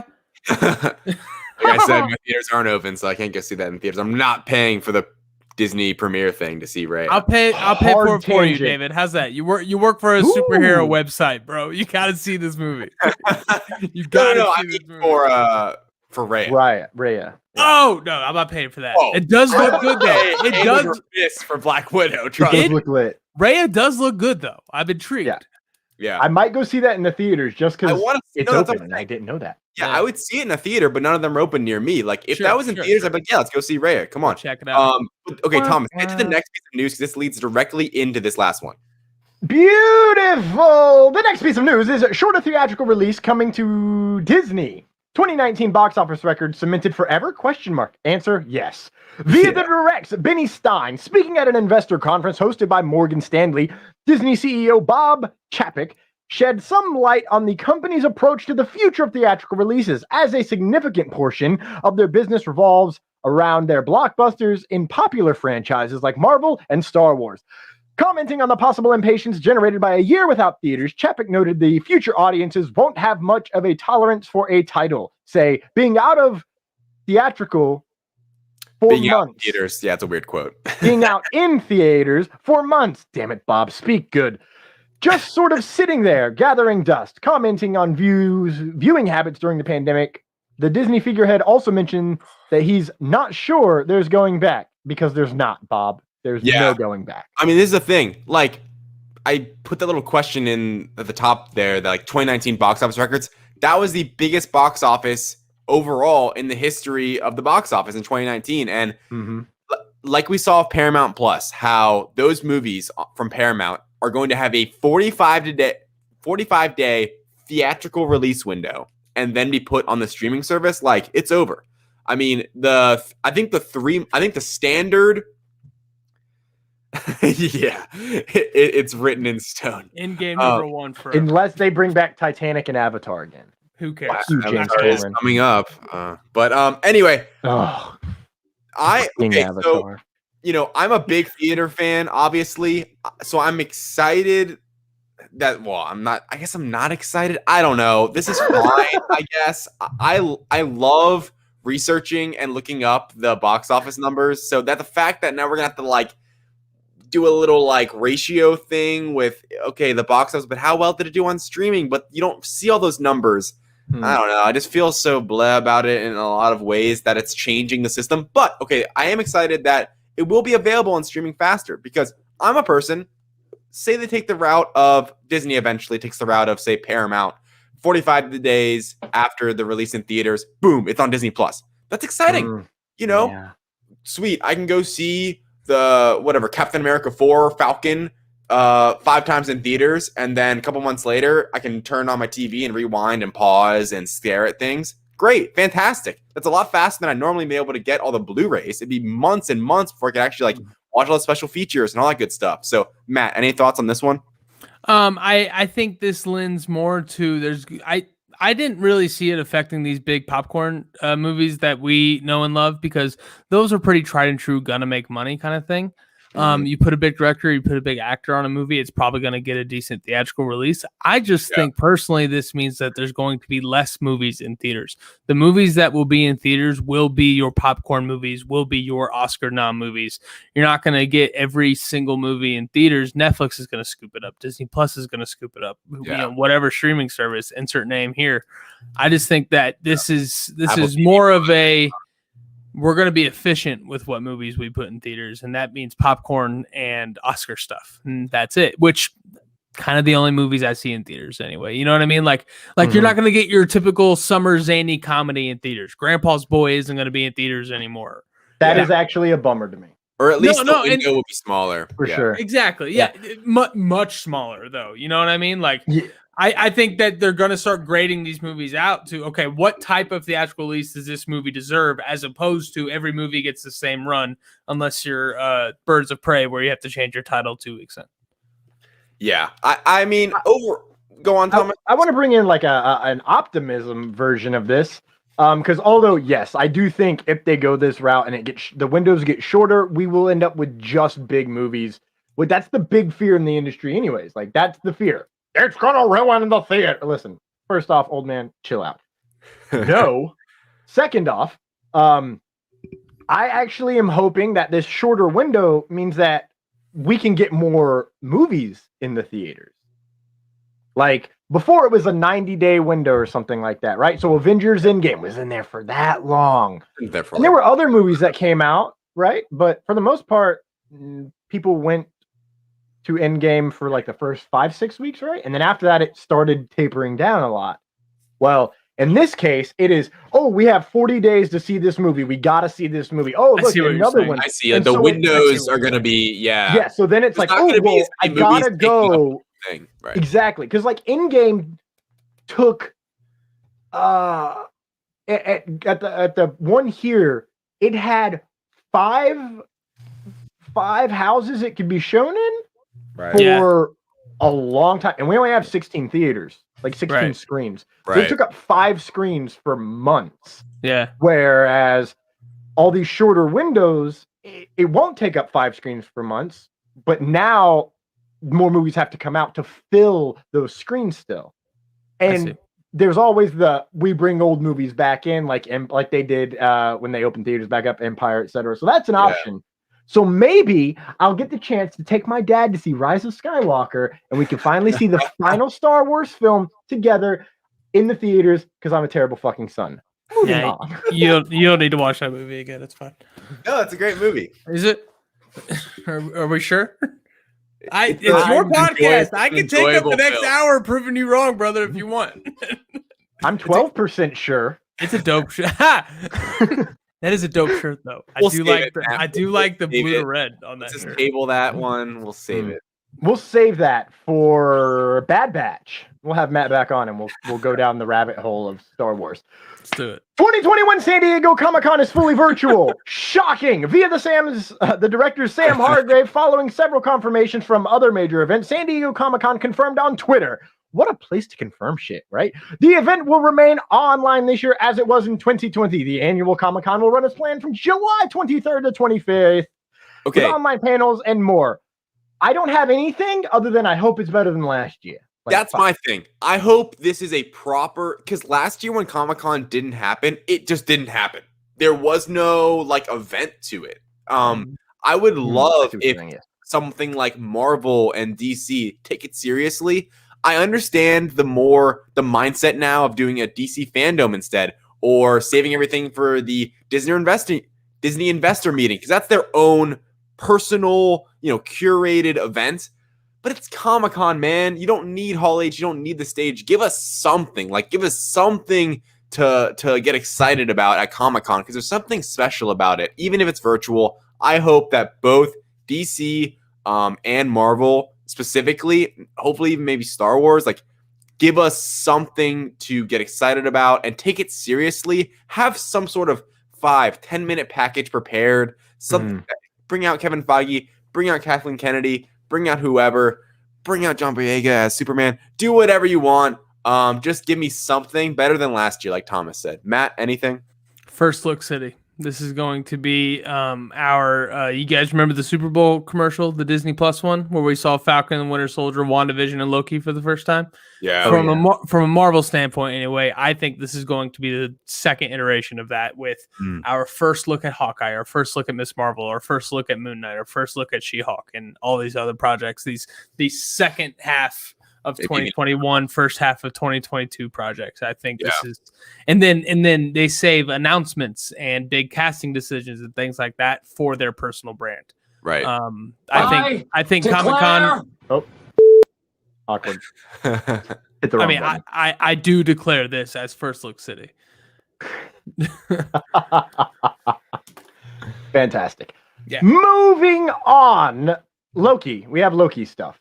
And I'm going to pull it up because we got pictures to look at. Look at Loki. Look at this guy. Loki. How is he alive? Dude, This was son of a awesome. bitch. Scroll through some of these. We've got Loki here. He's looking all Loki-like. For the audio listeners, I'm sorry. Just go to the direct.com and find the Loki pictures. You've already seen it. Let's be real. Look at then this we have man, Mobius. dude. First off, can I just complain that Mobius doesn't have a Mobius mustache? Come on, dude. Mustache. It's not a Mobius mustache, is what I'm saying. He has a mustache. But it's not a Mobius. Anyways, we're not going to get caught up on this. Okay, we're just going to scroll through these pictures. The clock I love it. is ticking. I enjoy that he's wearing a Time Variance Authority belt. That is Loki I'm speaking about. Yeah. Here is my favorite thing we've seen so far. It's just it looks as if it's Yggdrasil, but wrapped down a wormhole, right? And then it says the timeline wants to break free. And in my head, all I hear is the timeline wants to break free. It wants to break free. And then we have the weirdest one, which is just a clock, and it's very woo doggy, old school theater. Let's all go to the lobby. And then at the bottom it says Miss Minutes for all time always. It might be part of the show. Declare bankruptcy. That's super weird because I did not hit that button. Here, my thing is I love how this show is just gonna be off the wall. Like, I love how this is gonna be a show that's gonna feel like its own separate entity from the MCU. It feels like, because every crazy, wacky, zany thing they're doing, I think there will be some connections, but I think almost in a way as the Netflix shows and Agents of S.H.I.E.L.D. did, I think the MCU will work for this show more than it works for the MCU, if that makes sense. It doing a season 2 really makes me think that instead of like a limited series that seems like WandaVision is, where WandaVision is setting up for a next sort of phase for the Scarlet Witch, and like her future in the greater MCU. Loki, this seems like a fun side story that's in the MCU, that's going around these crazy timelines and multiverses, and could tie back in some ways, could be even in major ways. But I think, at its core, it's going to be its own story about Loki, with Tom Hiddleston having just absolute blast jumping through time, and the idea there could be multiple Lokis and stuff like that is just absolutely fascinating. I think the trailer for this really sold me on this series. I was, before, just based off the announcements, Falcon Winter Soldier was my most anticipated Disney Plus show, but suddenly WandaVision and Loki, based on just the trailers before even seeing WandaVision, really made them shoot up for me compared to Falcon Winter Soldier, and Loki especially shot up because I was like, what is this going to be? Is this going to be confusing? But then it just seems like it's going to be such a fun time, and these pictures really just reinforce that to me. What do you think, Matt? I think, just like Guardians did when it came out in 2014, it kind of reestablished, WandaVision has reestablished in the MCU, they can do whatever they want, and it's probably going to be great. Think of the craziest possible storyline you could possibly think of. Marvel can probably do it pretty well. Dark Phoenix. They just did it, and it was better than the other 2 trilogies that we got. Yeah. That's my favorite article I've ever written. But that was a good article. Yeah. But Loki, I think, like you said, I think it's going to be very side story like. I think, kind of like how we've been viewing Vision throughout WandaVision. It's kind of, we know he's not going to tie back into the MCU. The MCU, it's not perfect by any means. And one of the biggest flaws is how they treat death in the MCU. Sometimes it doesn't hold as much weight as you would like it to. That's why episode 9 with WandaVision is so important from a Vision standpoint, because it does set a lot of precedent moving forward. And Loki, and the reason those questions exist is because of the character of Loki. And he's back again. But this was a very creative way to bring him back. I think what we, as far as MCU connections that we could get from this could be an outside looking in kind of situation on whatever the hell WandaVision is setting up. The chaos that the multiverse is about to spring on Earth within the MCU. This could be an outside perspective on, wow, can you believe what's going on down there? And Loki and Owen Wilson need to figure it out. I love the style from these promos. I need one more trailer to really understand what the tone of this show is going to be, because right now it looks like X-Files meets True Detective. And while I'm here for that, I need to kind of understand what the dialogue is going to be a little bit. Like, is this going to be funny? Is it going to be creepy? Is it going to be a little bit of both? I'm not 100% sure. Tom Hiddleston makes me think it's going to be funny, but it's going to deal with some very creepy, scary kind of space shit. And I'm excited about it. Sounds awesome. Yeah. Space shit. Mm-hmm. That's what I'm talking about. All right, speaking of space, Kenobi! Obi-Wan Kenobi is going to be in the Andor series. It's going to be wonderful. I'm not even reading the article. I'm sorry. We're the Illuminati. Sean McLaughlin. How do you say that name? McLaughlin? That's what I was thinking of. The Illuminati can exclusively report that Ewan McGregor's Obi-Wan Kenobi will have a reoccurring role in Andor. The fact that Obi-Wan Kenobi will have a sizable role in Andor shows that Lucasfilm is making an effort to connect all of its Disney Plus series. Obi-Wan had a close relationship with Senator Bail Organa, so maybe he will be a key contributor of intel for the growing rebellion. Will the Andor storyline correlate at all with the Obi-Wan Kenobi series? Time will tell. Yeah, I'm excited about this. I think there's been some other stuff that we're seeing where Star Wars is trying to really connect these Disney Plus shows and projects coming out in a more significant way. For instance, having Fennec Shand now be in the Bad Batch, it's still being voiced by Ming-Na Wen. I like what they're doing here. I think him being in Andor, I'm not convinced it's gonna be a recurring role. That's what the report's saying, and I get the report, but I don't. To me, it almost would take away from it a bit, because Obi-Wan Kenobi is such a prominent character, and he really just captures the screen. I feel like people would be so focused on that and not Andor himself. I think it would be maybe more wise of them to use him really sparingly and maybe 2 episodes or whatever. But the way we've seen it from The Mandalorian so far, they're really good at using characters sparingly, but having them have a big impact. I think it's exactly how this could lay out. Timeline-wise, it seems like this would happen after the Obi-Wan Kenobi series, based on what I'm thinking. Because let's think. Obi-Wan Kenobi is supposed to take place 10 years after Revenge of the Sith. And then Andor is supposed to come out sometime before Rogue One. The waters get a bit murky there. Because 10 years after... So let's break out into the little Star Wars timeline.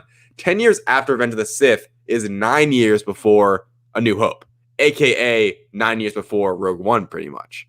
So... But we don't really know where Andor lays exactly on the timeline, but we do know it's before.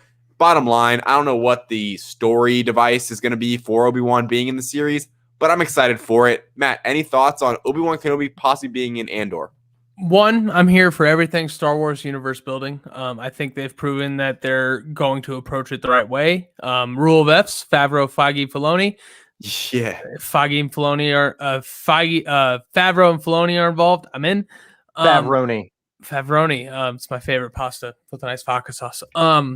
But so as far as Obi-Wan being in this show specifically from a stylistic standpoint, I'm really excited because when Hayden Christensen was announced for the Obi-Wan show, I was a little disappointed because I think that means that it's going to tie more into the Skywalker saga. It's going to tie more into the family drama and stuff like that.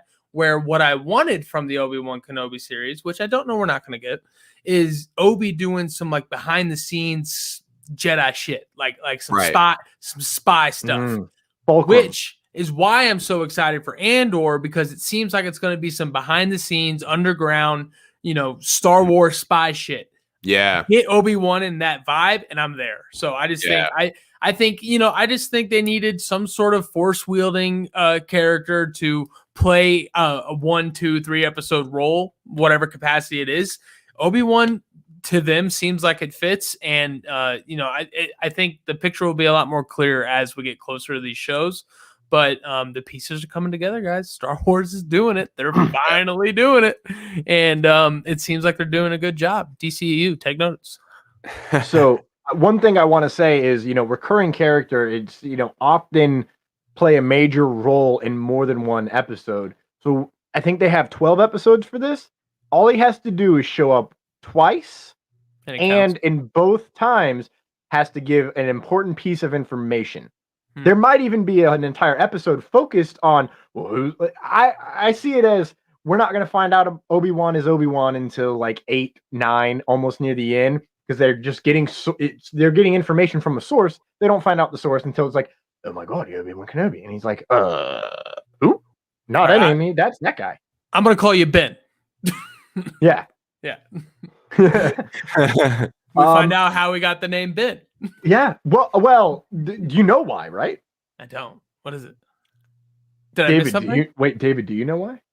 No. Oh, you mean old Ben Kenobi? Yeah. Okay, no, he took Ben because that was a pet name that Satine used to call him on their first mission together. Is this Clone Wars? Yes. This is Clone Wars. Yes. I will nod and bobblehead my way through this one. I'm sorry, Jack Hughes. I never got there. Oh my god. Yeah. Well, hey, guess what? I had Disney to rewatch Plus. Age of Ultron, guys. Come on. I'm busy. I'm foggy on Clone Wars because I watched it as a kid, and then I watched the 7th season, like when that came out, which was awesome. But like, I'm not because when I watched Clone Wars, it was like on Disney XD when I was like 10. Yeah. So I'm not like I know Clone Wars, but every detail like that where it like connects, I'm definitely foggy. Thomas, of course, he knows everything about Clone Wars, but Thomas is a big Star Wars. These motherfucking goddamn kids. Anyways, What? I was 17, 16 when Clone Wars started. Like legit. Yeah. I was like, I was almost in high school, and I didn't. 2008, I believe. Yeah, I was like 10. Yeah, like I said, I was in 8th grade. I was almost 17, and then I didn't start really watching it until about season 4-ish, if I'm not mistaken. Which I heard it's good. Which, oh my God, season 4 that's when we get more. And it was so fun. What? Did you watch Rebels? Since we're here. Not David, I know you haven't fucking watched it. Do I watch what? Rebels, Star Wars Rebels? No, sir. Sorry. Missing out! We gotta get Jack on the podcast, Thomas. Jack, I'm gonna defer. I'm gonna defer you to Jack Hughes, our resident Clone Wars expert on the direct podcast. Gotta get Jack on for when he's the man. You know what? It's 2 weeks till fucking Zack Snyder comes out. Let me just read off I'm tired of talking about news. I want to talk WandaVision. We keep going long. Part 1 is called Don't Count on It, Batman. Don't worry, didn't plan on it. Part 2 is The Age of Heroes. Okay. Part 3, Beloved Mother. Now that is probably about Cyborg and his mom that he actually loved. Martha. You know what? I did it. That was good, man. That was good. That was good, Matt. Part 4, Change Machine. Okay. Part 5, All the King's Men. Love it. Okay. Part 6, Something Darker. Part 7, Cliffhanger. Great. Moving on. Part 6 seems like it could be the cliffhanger, but yeah, I don't care about this. This is whatever. It's not releasing in parts, so who gives a damn? What the hell is this movie, dude?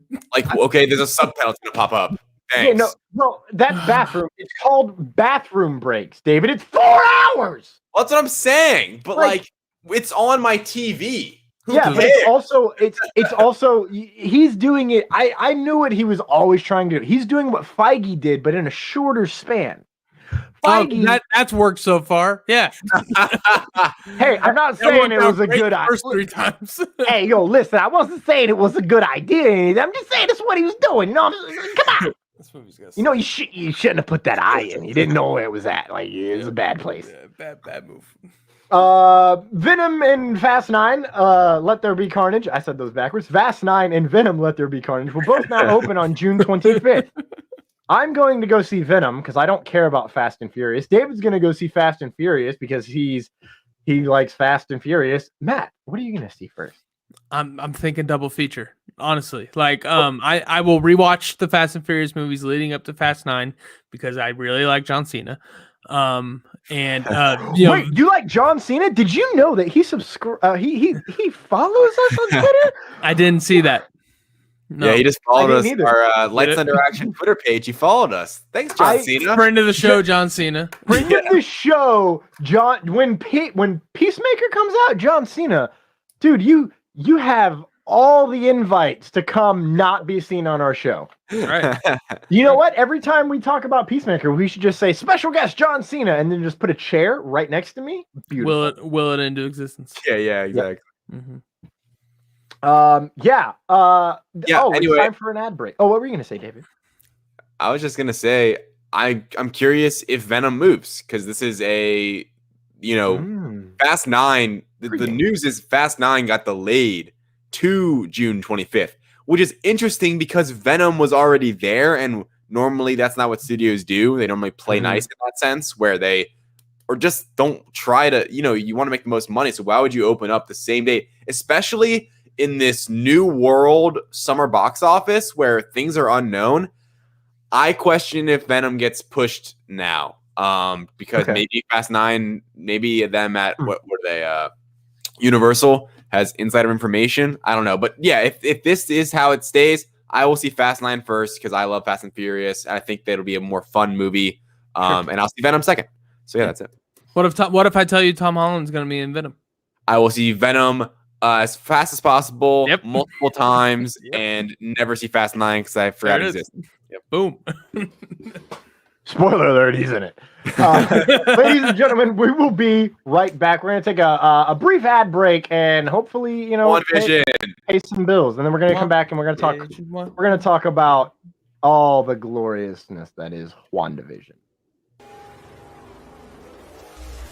JBauerArt has the graphic design skills you need to develop your next logo and at an affordable price. But he's not just a one-trick pony. Follow JBauerArt on social media to interact during live paintings and see all of his previous artwork, which you can buy exclusively at JBauerArtShop.com. Not only is he an artist, this beautiful son of a blue brings you the Back Talk with Bauer podcast every week with unique guests. And every month he hosts a special Back Talk with Friends episode that can only be described as chaotic and hilarious. Need a video intro or commercial? JBauerArt has you covered. For all of this and more, follow JBauerArt on social media. That's JBauerArt. Check out JBauerArt.com for a full portfolio and JBauerArtShop.com to buy that special painting for you and your loved ones. Journey of the Shadow, Darkness Falls continues the saga of Commander Shimizu, the humanoid anomaly and leader of the supernatural Sun's Eye warriors, as he seeks to stop an ancient evil from being resurrected on Earth. If this evil known as Niugo succeeds, the Novum Goddesses, a sister deity triad, who oversee the universe, will be in danger. But with the help of several extraterrestrial ladies and his friend Shujin, Shimizu discovers there's an unexpected enemy to contend with. Yoro, a formidable cursed swordsman with a short temper. Humanity is about to be collateral damage, and the clock is ticking. Journey of the Shadow, Darkness Falls by Stone Abdullah on Kickstarter now.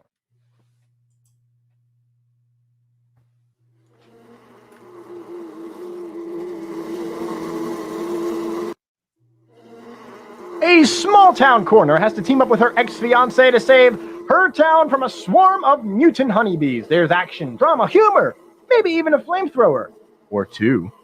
There's definitely a ton of bad bee puns and a very unlikely Hawaiian-wearing hero. This classic sci-fi feature cheese fest, written and directed by Alicia Marie and starring local talent from the Emerald Coast, invites you to join our journey from conception to reception by visiting Linktr.com/zombies the movie to keep up with all the buzz and donate to GoFundMe. That's Linktr.com/zombies the movie. ZOMBEEZTHE movie. Inked Marketing provides marketing solutions, marketing and design, Kickstarters, branding, audience building, and comic shop platform. Why do some of the greats in the comic book industry turn to Inked when they want a successful Kickstarter campaign? Because of our devotion to this success by offering marketing solutions that exceeded their expectations and Kickstarter funding goal. Inked Marketing will help you develop your market placement. Visit inked.marketing on your web browser. And now it is time for the one and the only Scarlet Witch. Damn. All right, ladies and gentlemen. So WandaVision talk. I can't believe we're already an hour and a half into this because we were going to mostly do. I'm so sorry, guys. I mean, Matt, I hope you don't. Do you have to go at some point? Like dead serious? No, dude. No, let's do this thing, man. All right, because I mean, I wanted to kind of be like all right, I'm here for it. Like, let's answer the questions because this is. It's funny. You saw what Liam said in the Slack. Like, it does kind of feel like Christmas Eve in a lot of ways. Yeah. I mean, and it's killing me. I don't want to go to work. I just want to watch it as soon. I mean, I can't stay up. Anyway, okay. Gripe. Disney Plus, change the way you roll these out. Make it 9 p.m. Eastern, just like Game of Thrones used to be. That worked beautifully. Yep. Or midnight Eastern, Midnight Eastern. 9 Pacific. Because That's fine. every time I listen to Kevin Smith, he's like, "Yeah, I stay up and watch WandaVision." I'm like, "It must be fucking nice." Yeah, exactly. Like 3 a.m. Eastern, like my time. That's just It makes no sense. You can't. I had to get Makes no hammered sense. to watch Ahsoka. Like I had to get hammered to stay up. To Bro, watch Ahsoka's episode. That was awesome, though. That was so great. Great episode.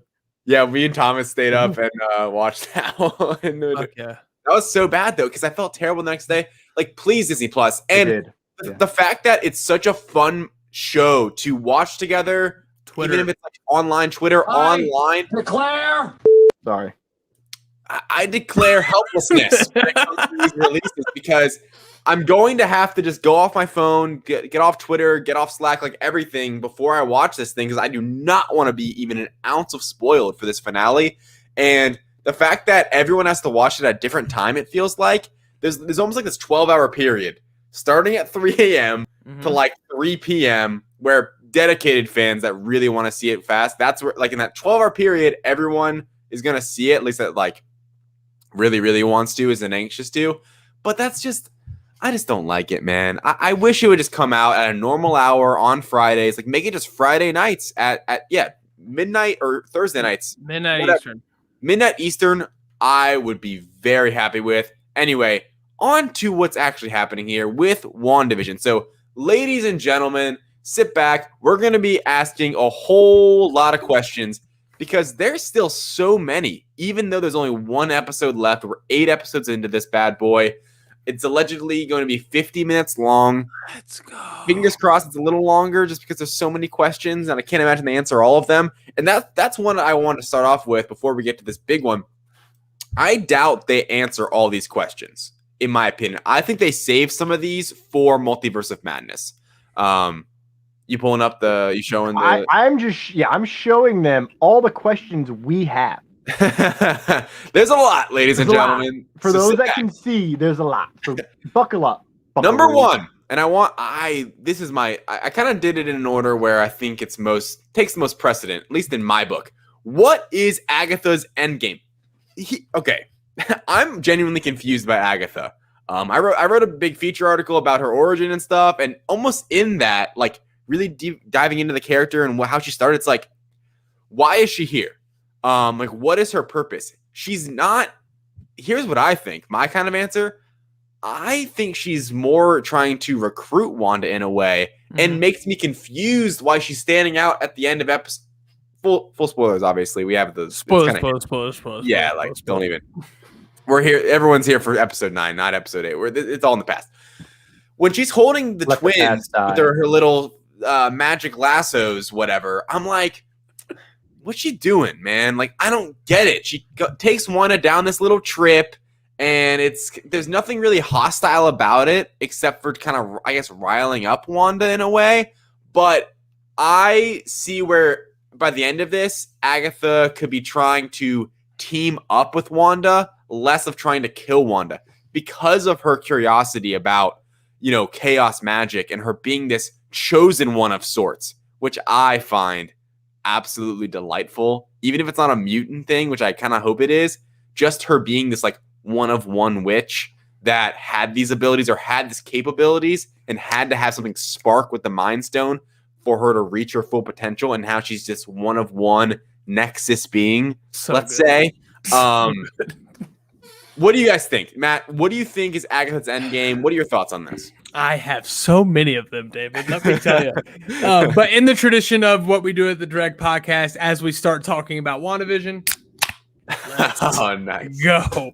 So, what this show has done so brilliantly is always zigging when we're zagging. And what I mean by that is so frequently throughout this show, they've given us a piece of dialogue that supports one side to a theory. But then the very next episode, they'll give us another piece of dialogue that supports a completely opposite side to that same theory. And then right at the very end, they give us Agatha all along, and that original supporting side of that theory comes to play. So we never know exactly what the show is giving us is going to end up being the truth. what I find interesting about this question compared to some of the other ones that we have on this list, with a lot of these questions, they're more difficult because we have 8 episodes of information that pulls us in different directions as far as what we think could happen. As far as Agatha's motivations, there was one episode with pretty direct dialogue telling us how she's feeling about what's going on. And I think her motivations that she very clearly explained at the beginning of episode 8 were something nobody else thought. Guys, she was simply impressed. She was just simply in awe of what happened. She was impressed that Wanda was able to do this. She was jealous that Wanda was able to do it with 0 formal training outside of a dialect coach. And she was envious because she cannot understand how Wanda is able to do this. And that's what I think is interesting. Another zig when they think that we're zagging. I think that her motivations throughout the first 8 episodes leading up to the end of episode 8 were one thing. But when she discovered that Wanda was this Scarlet Witch prophecy that she seems pretty scared of, I think her motivations changed. She went from being impressed and almost trying to discover how Wanda was able to do this. Maybe she wants to be able to do it. Maybe, like you said, David, she wants to recruit Wanda and get her on her side. But once she found out that Wanda was the Scarlet Witch, gloves went up. She got defensive and she got scared almost. You're supposed to be a myth. You have no idea. Wait. You're supposed to be a myth, a being capable of spontaneous creation. This is chaos magic, Wanda. And that makes you the Scarlet Witch. I think that revelation by Agatha, sexy. How you know when somebody's in Colorado, they're drinking a craft beer. How you know somebody's in Florida, they're drinking a Coors Light.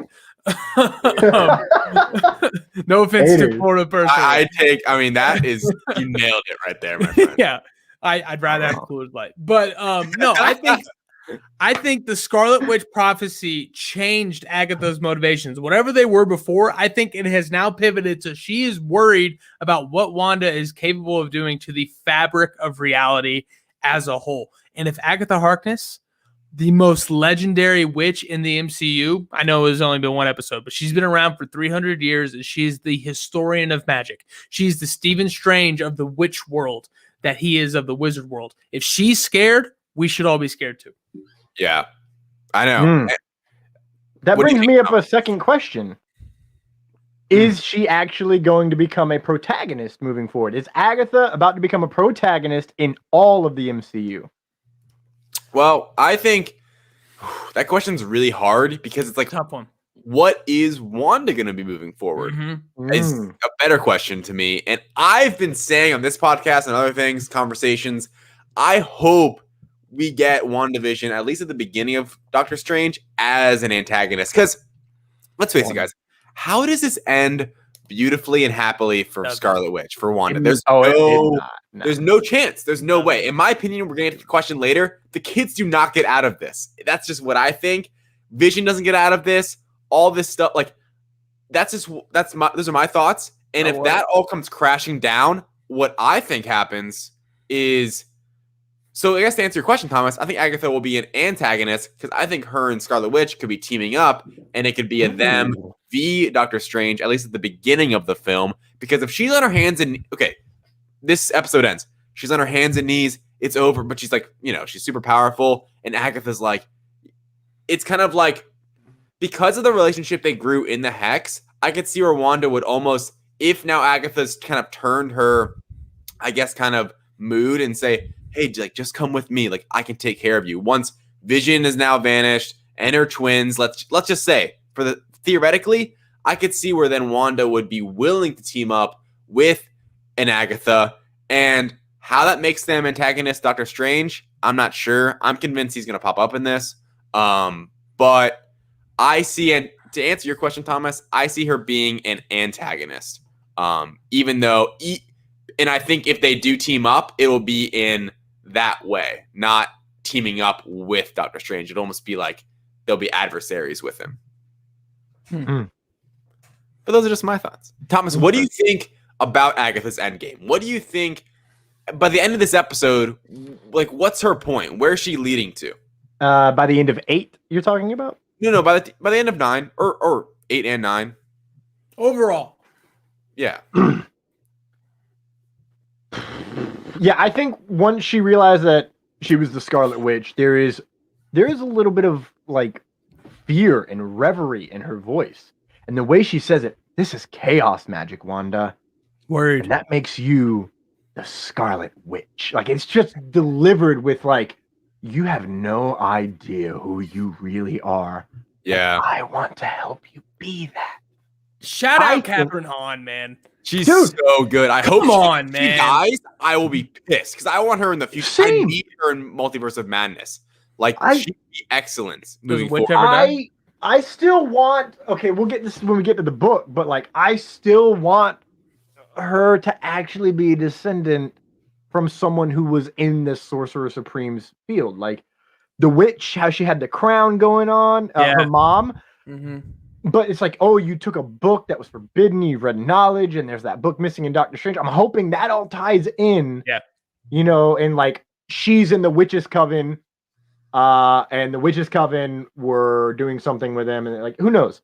I really hope that Catherine Hahn is in everything. We need more Catherine Hahn all the time. Mm-hmm. Put her in everything. Yep. Put her in She's Star Parks and Wars. Rec, right? At some point. Yep. Put her in the next Scorsese movie. Screw it. Yeah, no need to age her down. Mm-mm. Ugh. Wait. Hey. Hey. Do you guys think she was aged down at the beginning of the episode? I do. She kind of looked like it. She was. Right? I think it was Yeah. really well done too, because Really like well it's not. She didn't look younger, but she looked fresher in a way. Is that She did like, look like from an younger, and age I don't- standpoint? Her I don't think skin that was looked- CG. It was I'm not gonna great. lie to you.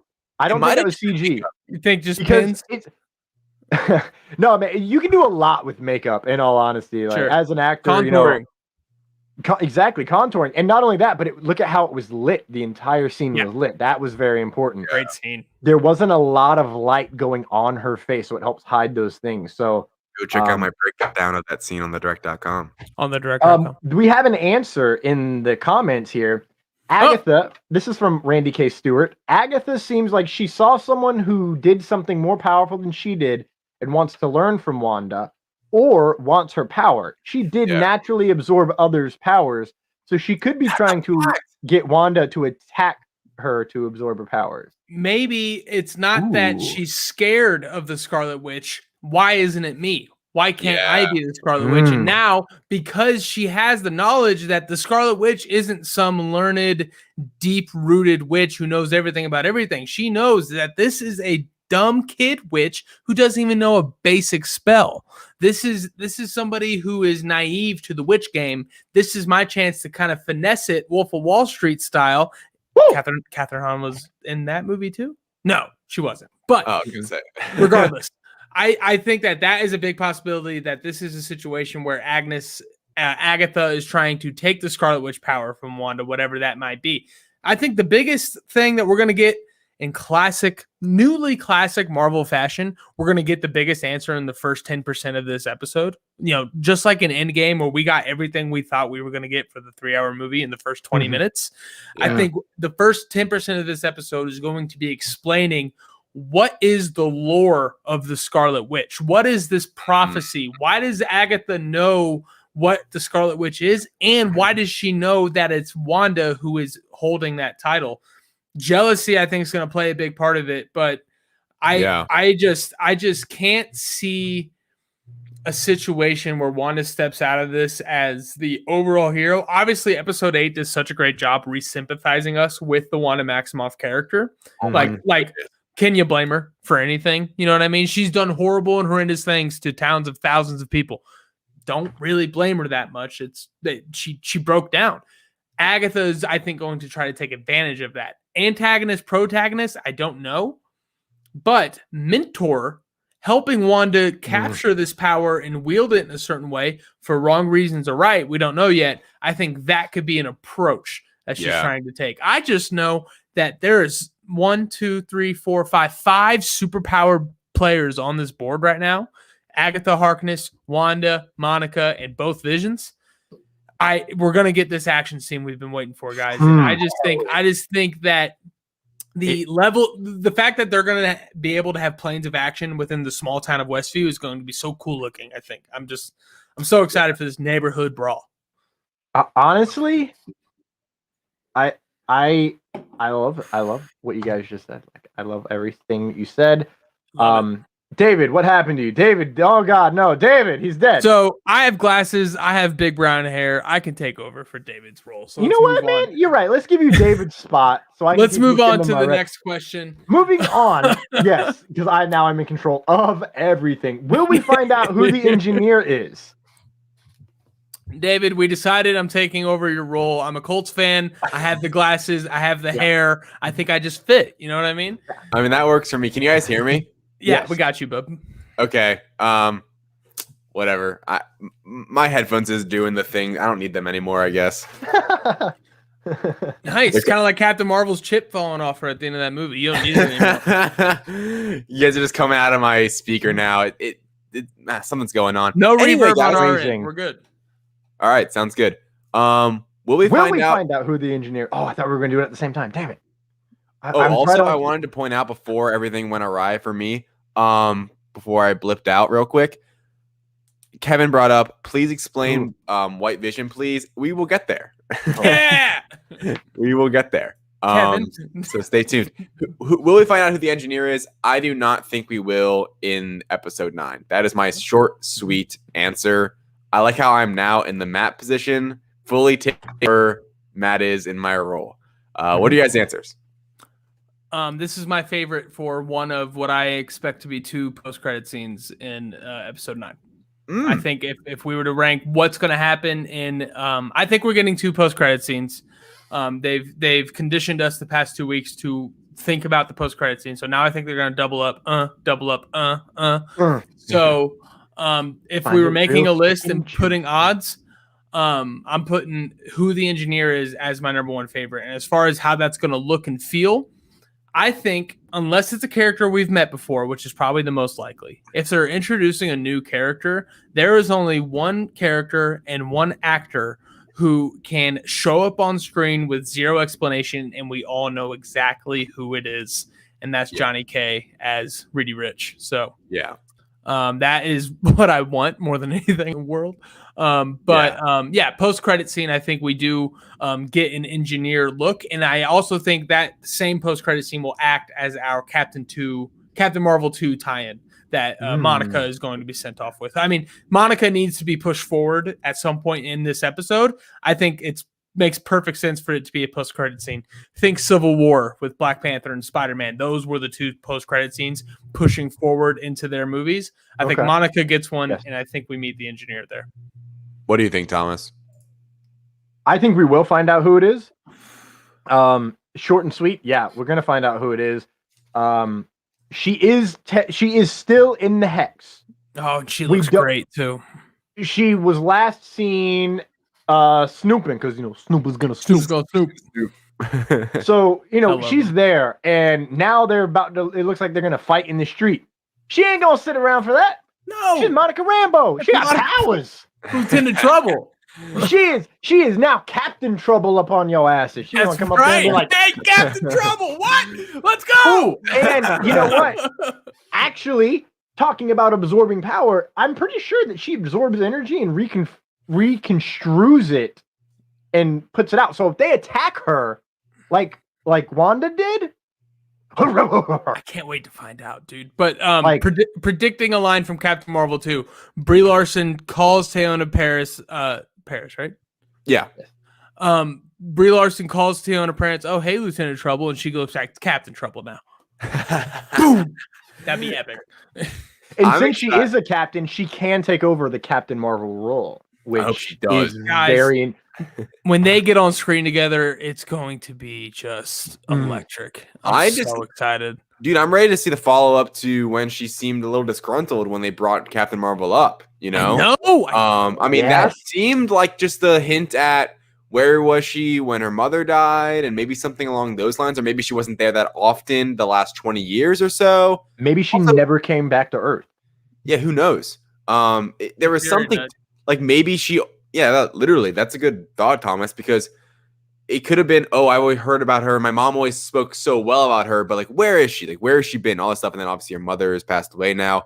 I am excited to see, that follow up, which I know we're not going to get in here, but this show has really set up, it's set up Captain Marvel 2 in such a pivotal way. I mean, this is such an important MCU project for Captain Marvel 1 to Captain Marvel 2. Like, it is a bridge in a lot of ways. And I'm curious to see what other properties will be a bridge from one property to the other, like one film to the other. Surprisingly similar to this. And we're like, we didn't really think this was going to be set up for Captain Marvel 2. I mean, I guess, because think about it. Jimmy Woo, Monica Rambeau, Darcy, like, they were all characters from other movies. So we didn't think that much, like, oh, it's going to be so key, Monica's role compared to the others, where it really is. And it's going to lead into Captain Marvel 2 in such a big way that makes me more excited for it because of how much I love Monica Rambeau, more than Carol Danvers so far, at least from where they set her up. I'm excited for Carol Danvers and Brie Larson in Captain Marvel 2. New director, whole new kind of like direction they can go with that. And the way, what I'm nervous about is how cosmic it is. And hopefully they take notes from Ragnarok and Guardians, where you have to be kind of funny with that stuff, at least in Marvel. And I think it'll be funny. Like, I find Captain Marvel to be funny. I just got a text, I'm not kidding, an hour ago from a buddy. Hey, this movie's low-key funny, talking about Captain Marvel. It is just super dry.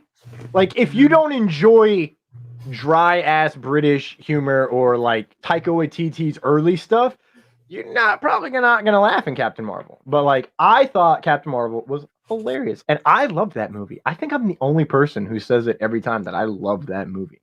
I like that movie a lot. I think it's okay. I like parts of that movie a lot. Classic Dave. No, I mean, I definitely don't think it's like, it's not special to me. And I think within the MCU, puts you lower on the list. I mean, it's arithmetic. Yeah, there's something to it. It hits the formula beats for an MCU film, but my biggest gripe with it is because of her power, it feels undeserved to me. Unlike the way with Scarlet Witch now, it feels so deserved how powerful she is. Earned, exactly. Like Captain Marvel, I get it. Those are her powers. She's practically Superman and photons. And it is what it is. But it's just kind of, I could see where a lot of, especially casual fans, would be like, what? You know what I mean? Like, this character's all of a sudden just broken and can fly everywhere and shoot beams. And honestly, my favorite Captain Marvel moment so far in the MCU is Endgame, when something just broke in the atmosphere. Goes right through. Seriously, one of the coolest moments you could ever imagine. I'm optimistic for the next one. For the next one. You add Monica. Miss Marvel is going to be an entire show setting up Captain Marvel 2, and we can expect Monica to be in there as well. So I think Endgame did a lot for the character of Captain Marvel for Captain Marvel 2, but also I think adding Monica and Kamala and just kind of tying it into a more of an ensemble kind of thing. I think that works. Marvel Core. If they don't believe how good the MCU is when we're talking about Captain Marvel 2 this much during a WandaVision review. Exactly. Tangent Town, and I'm the mayor. Damn straight. I voted for that guy. Okay, next. Oh, there was a vote? Oh, I killed the. I already answered this. Oh, sorry. I already answered this one. Are the kids real? I say no, in the sense that I think they are like the Wanda's vision, you could say, where when he tried to leave the Hex, he was getting pulled back and dismantled. And we saw how she created Vision in last episode. And there's also a moment in episode 8 when Agatha's like, Vision, your kids, blah, blah, blah. Like almost listing things off that seem like fake in a way, where she just kind of like made them up. Obviously, we know the comics and what happens with Billy and Tommy and how they do grow up, even though they're not, they're kind of conjured and they have, they're like part Mephisto and all this stuff. So cool. Yeah. It's definitely, and I think that could be where they go with this, especially with how we're seeing a lot of setup for what could be, young Avengers eventually, with these young, a Pierre at the direct. He's really kind of on top of this and has kind of he's pointed me in the direction of seeing some lines connecting with where Young Avengers could come from all of this. Me personally, I think it suits the story more that she loses them at the end. So that's what I'm going to stick with. I get where American I'm Chavez glad coming you in, said by the way. That's in Doctor Strange, right? It is. Yeah. So there's a lot of setup. Me personally, I think they are not real, where as in they cannot leave the hex, similar to Vision. Not why Vision, but like the Vision Wanda created. Because I don't think they're not real. Point blank. What do you guys think? Can they leave the hex? I guess is the more important question. And will they move on to the MCU? Matt, what do you think? I think that we saw Agatha in the beginning of episode 8 kind of walk us through the different spells and different tricks Wanda used to create Westview. A simple mind control spell. But the unique part was not that Wanda can control somebody's mind, that she's controlling thousands of people's minds all at once intricately. So that's one spell that she used to create Westview. The other spell was the illusion spell, where you can turn a fly into a bird. And the unique part of that wasn't that she was able to do it, it's the magnitude at which she was able to do it. So those were the two spells used for buildings, cars, people, the real tangible things in Westview that Wanda changed.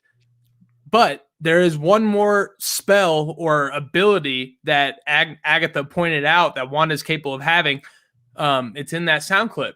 What is it? The capability of spontaneously creating life. Right. Mm-hmm. She is capable of spontaneously creating life. And I think we saw that in 3 instances, Vision and the twins. So I think that they are tangible, real things. And that fact alone is what makes her the Scarlet Witch. It's what makes chaos magic her, forte. And it's what makes her so scary. Do I think that they're real? Yes. Do I think they could leave the hex? I don't know. We need to learn a little bit more about the logistics of what happens when this hex goes away. Of entry and and being discharged from the hex. Yeah, exactly. So I think that, I think Vision and the kids are a group package as far as, are they real? Are they going to leave the hex or not? I think a decision is going to have to be made. And, when it comes to decisions being made, we all know Vision is the most selfless, person in that circumstance, always willing to sacrifice himself for the greater good. And an important note, exactly. And an important note along that line, the very first question that Vision had for Darcy in episode 7, are my kids okay? Yeah. So Wanda is very much concerned about these kids. So that makes them real to her. Vision feels the same way. So when it comes down to it, if a decision needs to be made, the ability to create spontaneous life, but only so much can survive outside this hex. I think Billy and Tommy get the nod. What do you think, Go Gator fan, Thomas? Go Gators! Okay, first off, I'm not a Gators fan. I'm a Dallas Cowboys and a Florida State Seminoles fan, and I definitely just jacked my wrist up from slamming it on this table. I was wearing beads, man. They got me. They went between my bones. I felt Friendship beads, right? Chakra beads. Chakra beads, bro. There we go. We got there. Florida. I think the kids are real. I mean, he just set me up beautifully. Here's the thing that I want to tie in for you, David. Yeah. You said that, it's better for the story if the kids don't make it. The kids don't have to die. Wanda just has to believe they die. So Okay. let's say Strange comes in, right? And then he removes their memories and puts them in a new place because they cannot be destroyed. They are matter. And I think it's important to note the difference between Vision and the kids. Vision came out of her finger. Those kids came out of her actual womb. Physical. Manifestation and birth. But granted, it's not, normal, but it still came out of her. And I think the reason they did it in the way they did it is because those kids are going to be like Monica said. No, those kids are hers. They're real. Lines that matter. How? So they're going to be hidden away, likely from each other as well. And then their powers will manifest.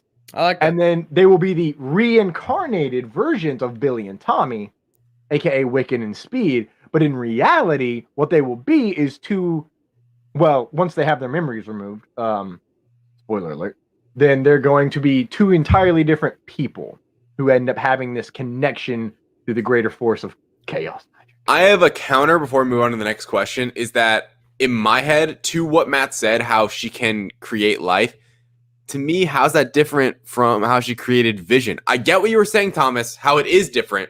Mm-hmm. But Vision is basically creating life. I mean, if you really think about it, like, he's physical, you can touch him. It seems like, at least in the Hex, like, he has a brain, he can function, he's humorous. He knows he's Vision, he's self-aware, but doesn't have his memory. Okay. Mind Stone. No Mind Stone. She cannot create the Mind Stone. That is already it's atomized. Now, Part of her is the Mind Stone, I feel like. Part of her is, but that doesn't mean she has the same capabilities as the Mind Stone. I can't believe we're gonna find out tomorrow. The MCU is so good. Whereas she can give kids life. Okay. Right. What is Agatha's book? Like, what is it?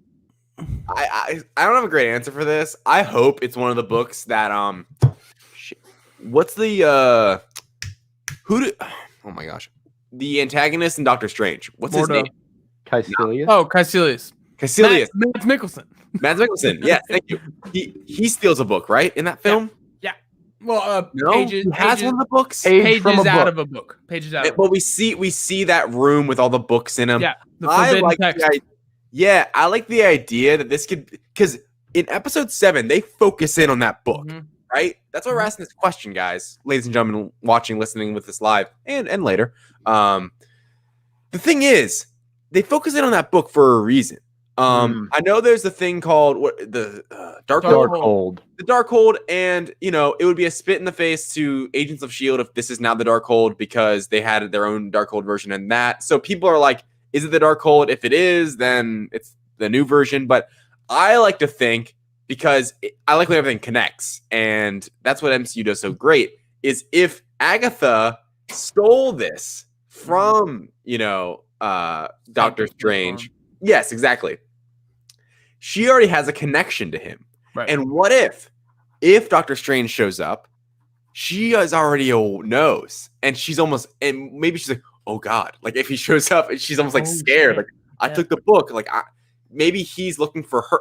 I don't know. I like my whole answer to this is, from a storytelling point of view, I think it'd be really neat if it's connected to Doctor Strange in any way, and then that leads into this final episode potentially with him in it and Multiverse of Madness, and there's already a connection there between the two because of the book. But I don't have any big theory on what the book actually is. Thomas, what do you think the book is? Okay. So I just literally, while you were speaking, because I honestly was thinking it was the Darkhold, because that's what everyone else was saying on the internet. But I was like, let me go look. Magical books within Marvel from fandom. There's a lot. Oh dear. It's a page. I was trying to find just the ones that were like of dark magic. There's maybe 62 items here. Oh dear. I'm literally just browsing and gonna try and okay. Book of Cagliostro pops up in my head. Just because of That's the one they from mentioned. Doctor Strange. Yeah, I don't remember if that book is in there, but they definitely mention him. I think that's the book where he learned the time stone stuff. I think that is the book of Cagliostro. My God. I just popped up on the book of Morphesti. Oh. And it doesn't Tell tell me more. me That sounds familiar. anything about it. Literally nothing. The current owner is Doctor Strange in the books. It's a magical thing. Its first appearance was S.H.I.E.L.D. Volume number 3, February 2015. Damn. And it's got a crazy looking dude. That's new. Holding it. It's very new. That's a new issue. I agree with David. Sorry. You're good, Thomas, man. go ahead. No, you go ahead. Necronomicon or Tome of Zeredna. These Tones are there now, of course. Of course. which is actually it's a sorceress, Zerid Na, foretold the destruction and fall of Atlantis, was exiled for telling that, found her way to Thuria, where she founded her own cult and taught followers. An Atlantean cult? It just says a cult. I cannot wait for Atlantis, dude. Guys, there's so many more good Marvel stories to tell, and it's going to be so fun. But as far as this book, I agree with David. Furious Rex, nice.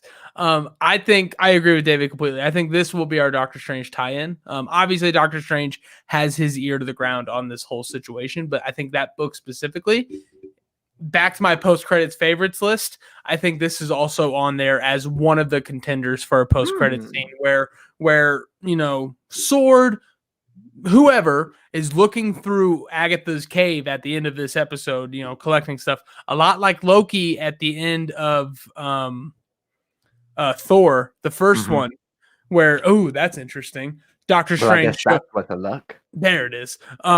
And Doctor Strange shows up and he sees that book, and then we just kind of, as an audience, we know he's interested in that book. Someone took that from him. It was Agatha. Now he's invested. He's not just interested. He's invested. Yeah, I love that.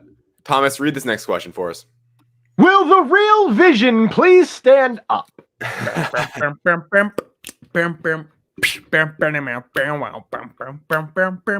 right. I'm the real Vision. Yes, I'm the real Vision. I come through the mind zone and put it all in. Listen, y'all act like you never seen a Synthezoid before. Glorious. Thomas, what do you think about Vision? What do you think about his white Vision? What do you? We got to answer Kevin's question from earlier. White Vision. What's the deal? First off, I'm calling him Ghost Vision. Love it.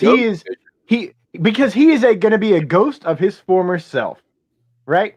He's a shell. He's literally just the shell. We have no idea what's going on in his central processing unit, as IG-11 would like to say. Oh, but right, sad days. Yeah. But I think everyone's thinking that he's going to become Ultron, right? That's like the big fan theory going on. Like, is he going to be Ultron because of all the personalities that are brewed into that? Mm-hmm. Honestly, what we should really be thinking is it going to be Hayward? Because I think Hayward's personality is worse than Ultron's, because Hayward is willing to do whatever is necessary, just like Ultron. But he's also going to lie straight to your face about it. Whereas Ultron, I'm going to destroy the Avengers. He lied by omission by going, yeah, I'm also going to blow up the planet. But that's totally different than Wanda stormed our facilities 9 days ago and took Vision's body. Motherfucker, no, you got Vision's body, you lying sack of crap. You got two of Vision's bodies because White Ghost Vision was built a long time ago. You can tell. See, that's the thing with the White Vision. That's where I get confused as to how the hell is this Vision going to be cognizant, fully functioning, formed, possibly flying, like full vision, when, I mean, it was like just days before what we saw in episode 8 that Wanda, took or was in the facility. I mean, maybe a couple weeks, a week, 2 weeks, not very long, when he was fully just taken apart. He was just scraps lying around, and now it's this fully functioning Vision. I mean, obviously, we get the line where, it turns out all we needed was a little bit of her little magic stuff that's on the drone, and boom, it works. But I don't know, man. There's some. I agree with Thomas, where in the sense that I think it could not be this, and it could be kind of, it just is what it is, and they did create it that fast. But I think this Vision, weird white, whatever's going on with the almost arc reactor thing looking at his forehead. I question when they made him and what he really is. I love the idea that he is some sort of Ultron bot, or what I think is what would be really fun is, let's say they decide to not make him Ultron, but also not really make him Vision, and they maybe like meshed Paul Bettany and James Spader's voices together in some sort of way, I think that would be so cool. Because think about that line from, what is it, Infinity War. Ruffalo's like, you know, Vision's, he's super complex. He's got me, Tony, the Stone, Ultron. Like Ultron, Jarvis. Jarvis, yes, of course. The obvious one. What parts, maybe this is a Jarvis-less Vision, or Mind Stone and Jarvis-less Vision. Like what parts does this Vision have? And what is going to happen with him? Because right now, it's like, who's the bad guys? Are they going to fight Agatha? What happens when this Vision guy comes in? What happens when all of S.W.O.R.D. rolls up with their tanks and bust through the doors with this Vision along their side? Does Agatha then turn and they all have to take on this Vision, who may be like overpowered? Who knows? I don't know. There's a lot of questions with what's going on with Vision. I guess we'll save it, but I really want to see a Pietro speed scene, but I think that could be part of this whole big fight with Agatha and White Vision. I would absolutely love to see a somewhat short, maybe like a bridge version of Peter from X-Men Quicksilver running around, doing stuff, fighting. I think that would just be fantastic. And I think with White Vision, I won't lie, he complicates things in my brain for how this is going to go. Because before that post-credit scene, I'm like, all right, I kind of see where this is heading. You know, we got the Agatha. She's holding the kids hostage. Got to fight them. We don't know what's, you know, maybe Pietro, it will be on Agatha's side if it comes into play. Like, we don't know what ever happened with those two. We're gonna get to that question in a bit, but we don't know whatever happened. So really, with the Vision stuff, to continue this question a bit, there's a better chance the White Vision survives than I think the Hex Vision, in my opinion. Yes. I think, because obviously he was created outside of the Hex. He is its own thing, but I don't think what could be tragic is, you know, what do you guys think? Another question on this. What do you guys think Wanda's reaction specifically will be to seeing this Vision? Because I imagine, will she be enraged by it? Will she be like, wait, is that him by it? Or will it, because there's two, like, I feel like her brain could go in two ways. Oh my gosh, did they actually bring him back to life? Is that really him? Right? Or it's like, how dare you mess with him? Because I know I couldn't feel him, right? And she just goes ballistic, which is what I would like to see. Because when Wanda goes ham, it's just fantastic. What do you guys think about that? Well, I mean, it was part of Vision's living will. He didn't want to become anybody's weapon. They turned him into somebody's weapon. I think that would piss Wanda off immensely. And I think that I agree with you. I don't know what the dynamics are going to look like from a confrontational standpoint, like Agatha versus the Maximoffs or the Visions, you know, whoever it is, right? Yeah. Monica's there. And then, you know, the thing is, like, S.W.O.R.D. has always been that tertiary, you know, player here. There's been Wanda, there's been whoever the big bad is, turned out to be Agatha, and then there's been S.W.O.R.D. S.W.O.R.D. now has a bat to swing with. You know what I mean? They officially have somebody to put into the game. So I don't know how it's going to work out confrontationally, but emotionally, I think Agatha could use this. What do we call him, Thomas? Ghost Vision. Ghost Vision. Great name. I think Agatha could use Ghost Vision almost as a chess piece. Like, hey, Wanda, look, you are this close to getting him back for reals this time. Let me show you how to put your vision into that Vision's body. I don't think that's going to happen. I don't think segues. I don't think that. May I? So our next question is, will the two Visions merge? I personally don't think that's going to happen. Like we talked on earlier, MCU deaths are a precious thing now. You know, after Loki's come back so many times, after we saw not one, but two amazing Vision deaths in Avengers Infinity War. We saw the emotional sacrificial goodbye between two lovers, and one of the best acted scenes in the MCU between Lizzie and Bettany. Yeah. We all should have known how good they were going to be in this just because of that scene. Yeah. I did. So we saw, me too. We saw the emotional goodbye, and then we got right behind it the gruesome, quick, gritty goodbye, death scene. I mean, Brutal. So having Vision come back as a Paul Bettany, like a Vision that we've known for this whole time, I think that would incredibly diminish those deaths. And they just spent an entire episode focusing on Wanda not dealing with that. I think, Schrodinger's gun, eventually she has to deal with it.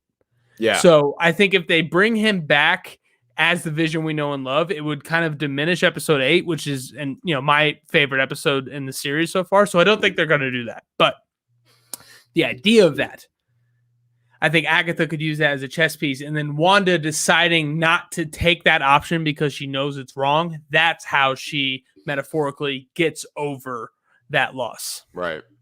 Thomas. Also White Vision just looks great. The aesthetics on all these new characters, Wanda's new magic, Agatha's purple magic, Monica's entire vibe, and now White Vision, all in, so great. Yeah. So Thomas, are the two Visions going to merge? What's your answer? Honestly, I don't actually have much of an answer. If they do, there's potential for the personality fight within Vision. Love that. Because now, how many personalities does he have fucking around up in there? A lot. As somebody whose brain never shuts up, exhausting. Yeah. And I'm not even a full robot, all right? I'm only a half Cylon. So I can only imagine. But if they did merge, it would not be what we already know because of those personality differences. It would be a whole different entity of itself. It would be a new Vision. I don't think they will merge. I think original Hex Vision will die. Ghost Vision will still survive. Maybe. It depends on who he fights. If he fights Vision, if it's Vision versus Vision, which if it's not, first give off, it that's to They gotta do They it. have I to. want a Just little one bit. time. The dual phase. Mhm. The phase scene. Like they were saying, there's that scene from the trailer, this is our home, then let's fight for it. Right. That is Vision saying, well, I don't give a damn, we're gonna fight to the end. Whether he goes and fights the other Vision, Ghost Vision, yes. Ghost Vision, or he hops in to help her fight Agatha, up for debate.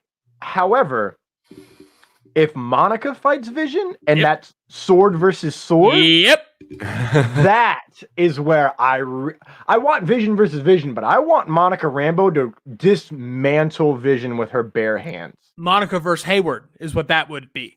Yeah. You know what I mean? That would be that version of that. Because Hayward can't fight Monica. She's too strong at this point. Yeah. Also, David, I'm deleting our next question, even though we had a perfect segue, because that's in loose ends, because none of us have a real answer. Sure. Next question. Why do we keep referencing the devil?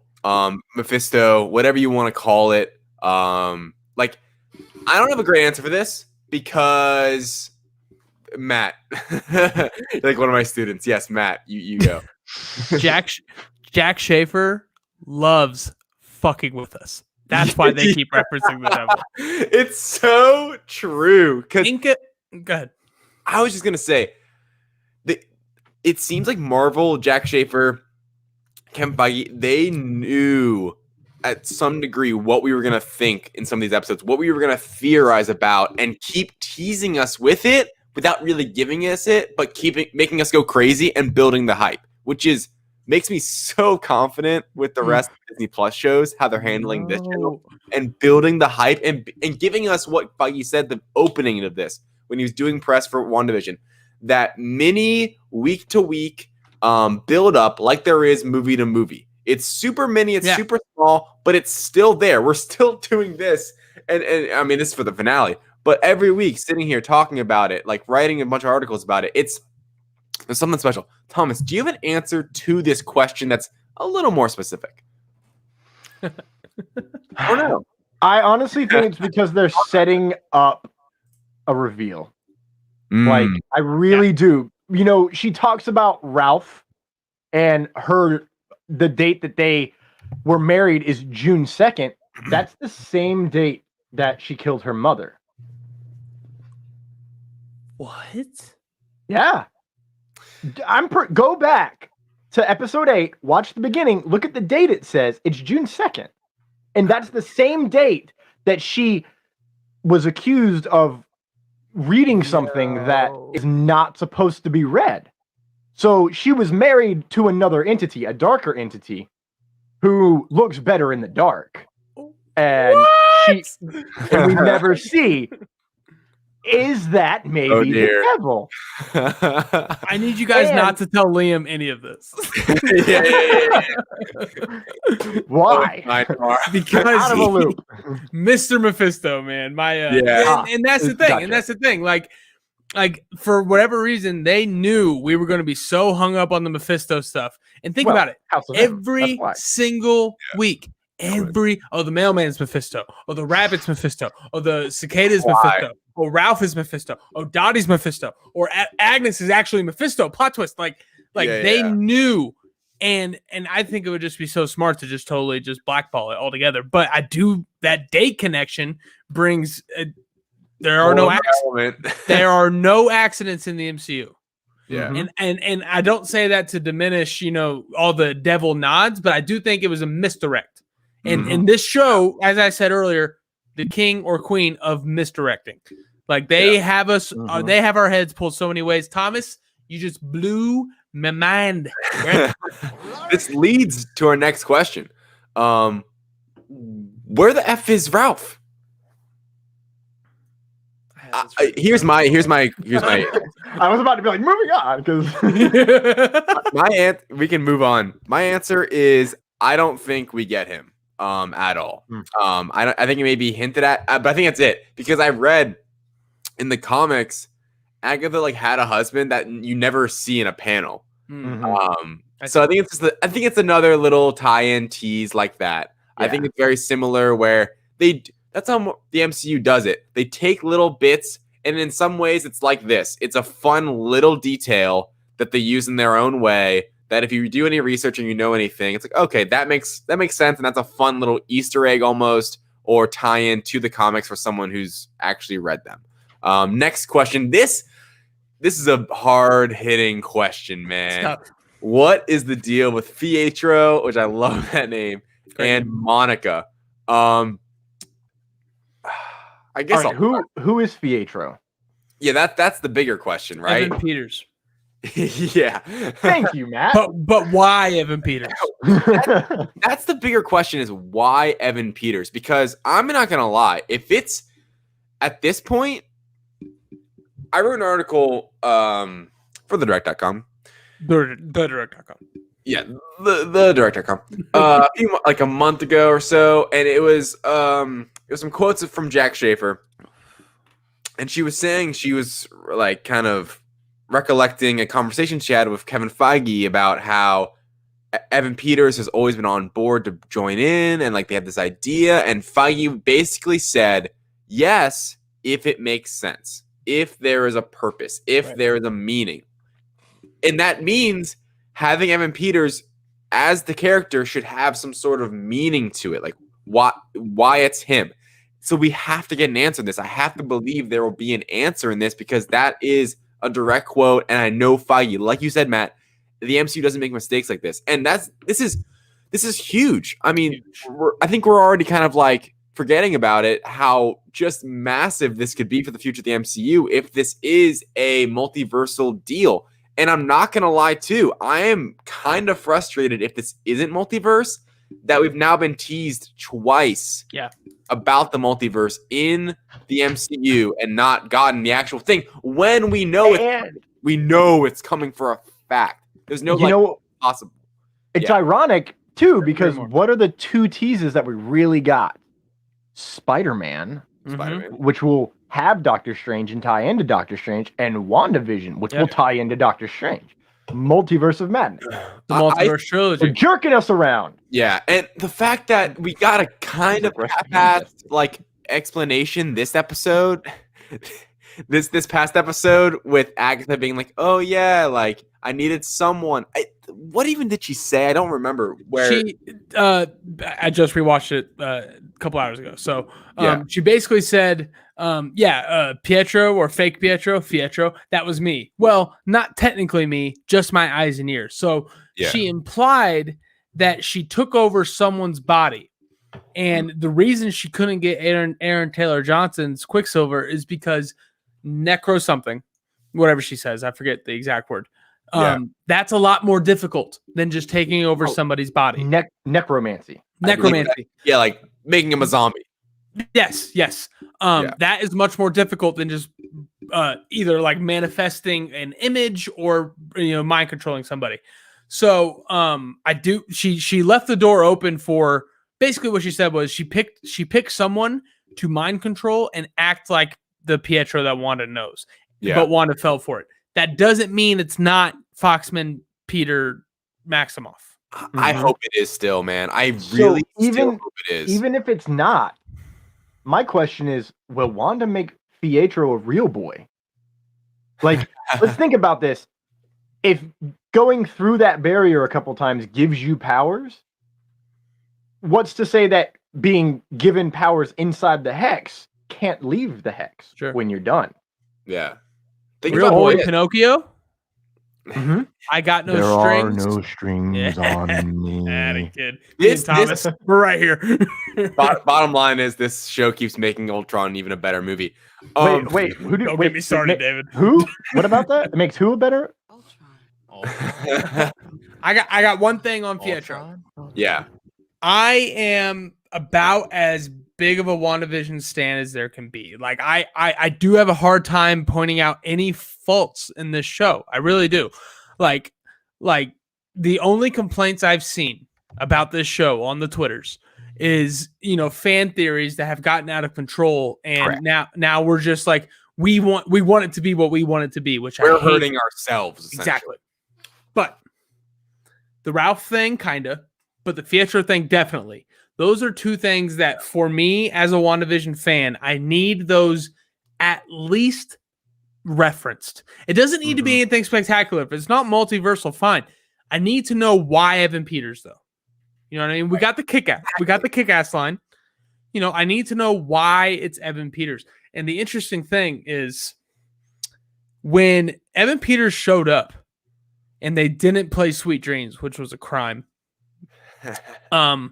When Evan Peters showed up and Darcy Lewis ran to the TV to look and see what was going on, something that I don't think people realize as much, behind her, alarms are going off. Things are going awry. Right. And the only time we have ever seen those alarms go off is when someone comes in or goes out of the hex.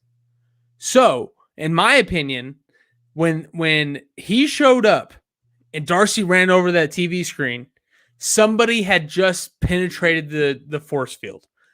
I really do believe that the door is still open for Agatha to pull the next best thing, which would be the Foxman Pietro, and bring him in. What's so interesting, though, because the last time we saw him was Monica and Pietro next to each other, how cool is it that there is a very good chance, if this is multiversal, we are going to learn about that through Monica Rambeau.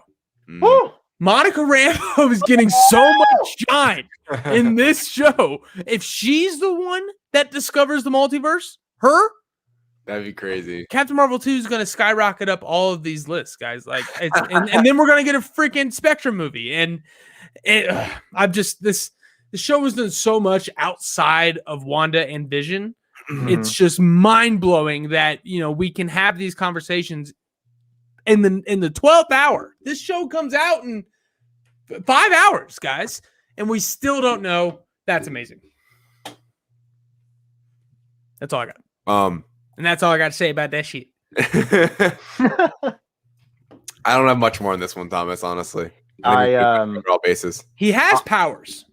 He has powers. My final thing, I guess, is that I hope it is a multiversal tie-in, because that makes sense. Like, and I think it could be similar to how Deadpool will work. You don't have to take everyone over from there. But you can a few characters. I don't know. I mean, we know they're doing something Michael new, Fassbender. perhaps. Or you need an Agatha Harkness level person to bring someone in. Yeah. Like Not if that it requires someone that powerful to do it, we can all be the understanding not everybody is eligible. She picked a very specific player to come over here. And it's also no accident of the what do we call them? What do we call the modern Foxman movies? It's not, is it the prequel sequel? the prequel sequel. Yeah, like The time jumping. Yeah, of the Days of Future Past and after X-Men movies, who's everybody's favorite character? It's Deadpool and it's Quicksilver, and that's it. Like it's no accident they picked that guy. I know it fits, but still. Yeah. Yeah, I agree. And that's why I want, like I said earlier, I really want a Quicksilver scene. Like a true one. We saw him whipping around in episode 6. Which was fun. Yeah, which was fun, but it was like how it would be in Malcolm in the Middle, literally. What song plays in your MCU Quicksilver scene? Oh. You know what song plays. Is it?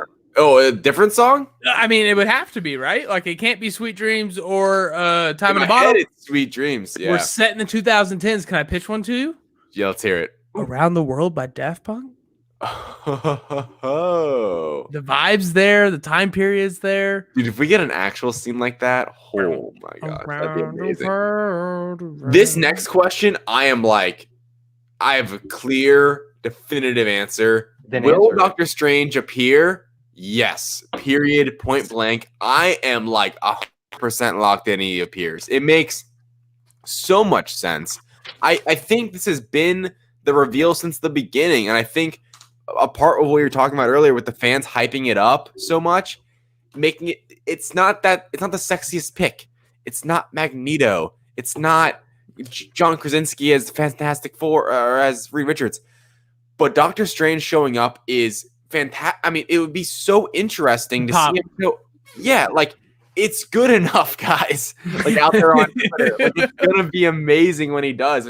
I truly believe he will show up and play a role. And we know people keep forgetting, and I keep trying to remind everyone. Now things have changed, obviously, but initially this was going to lead. WandaVision was going to lead direct. Like basically, what was initially going to happen, guys, was WandaVision was going to come out when Falcon and Winter Soldier was going to come out this year. Stay with me. And then basically May 7th, where Black Widow comes out now, was supposed to be Multiverse of Madness. Right. That was the initial plan. Essentially leading one right into the other. Now we have Spider-Man in between. It's going to be all connected. It's going to be great. But we know these directly tie into each other. And I am convinced he's going to show up in this episode, and that's going to whip directly into Doctor Strange in a major, major way. Because we know Elizabeth Olsen is going to be probably in most of that movie, or like a major key character. So, Matt, what is your thought on this? My thought is Elizabeth Olsen should be in most of every movie I watch for the rest of my life. Yeah, honestly. My new favorite actor, truly. Like she's transcendent. My answer, yes. Yes, Doctor Strange will show up. I don't want it to be early in this episode, though. I think that's a weird thing to say. I don't want him to come in and play a big role because as I like Brie Larson as Captain Marvel. I like her origin story. I like how she got her powers. I like how she overcame the weird kind of like traps of the Kree. What bothers me about Captain Marvel, and I think what bothered a lot of people, is she got into this game so late and was such a powerful character that came in so late and kind of changed the rules. Shout out Robin Hood. And I think that bringing in Doctor Strange early in tomorrow's episode and having him like affect things throughout the entire 50 minutes, that would be kind of changing the rules. That's why I think he's going to come in at a post-credit scene in that book in Agatha's basement. Big player. Yes, absolutely. If not him, Baron Mordo. Because we have to tie this into not necessarily Stephen Strange. We have to tie this into sorcerers. We have to tie this into the mystic arts. And Thomas laid out a lot of amazing ways for that to happen from an Agatha standpoint. But Wanda needs to be tied into. And I think Doctor Strange or Mordo coming in would be that role. My vote is Stephen Strange. What's funny to me is that with if it was just Doctor Strange 2, bland, absolutely. the multiverse doesn't even have to be in it for this movie to already be setting up to be so interesting with just the sorcerers and Agatha and Scarlet Witch are in it. Like I'm already in. And the fact that the fact that it's gonna be a multiversal like film and deeply invested in the multiverse of madness, like give me a break. I cannot wait. Thomas, will Doctor Strange appear in 5 hours or not? I can't believe it. Honestly, my gut says yes, but I think his role will be post credits at best. Okay. I think it's like I think Mordo shows up and tries to take out Agatha and Wanda. That would be nuts. That'd be cool. I think in the hood. I think honestly, like maybe Agatha doesn't make it. Maybe he comes and tries to take out Agatha just to take the book, and then is like, whatever, Wanda, you'll do whatever you like. He might be like, well, you're the Scarlet Witch, I can't beat you, so do whatever you want. I just came for her, kind of vibes. But so much better than Dark Phoenix. So much better than Dark Phoenix. But like when it comes to should have been Jean Grey. the tying into the multiverse of madness, I really just think it's the book. And dang it, I almost went into my fan stories, but we're not there yet. Not yet. All right. First off, oh, sorry. We clicked at the same time. So for all of our fans out there, I have 6 questions here that are just loose threads that hurt my brain.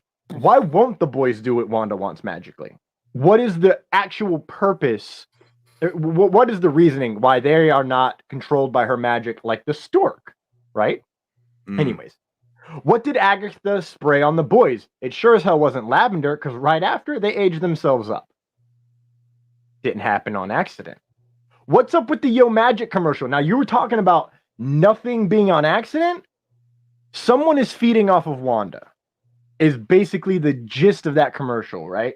Especially when it's like, what's up, little dude? And then very next, he's like, oh, what's going on? I'm going to trip off the old Maximoff block, little dude. Like, yeah. What? Shark is Mephisto. Another one. Yeah. Shark could be Nightmare. You know, let's be.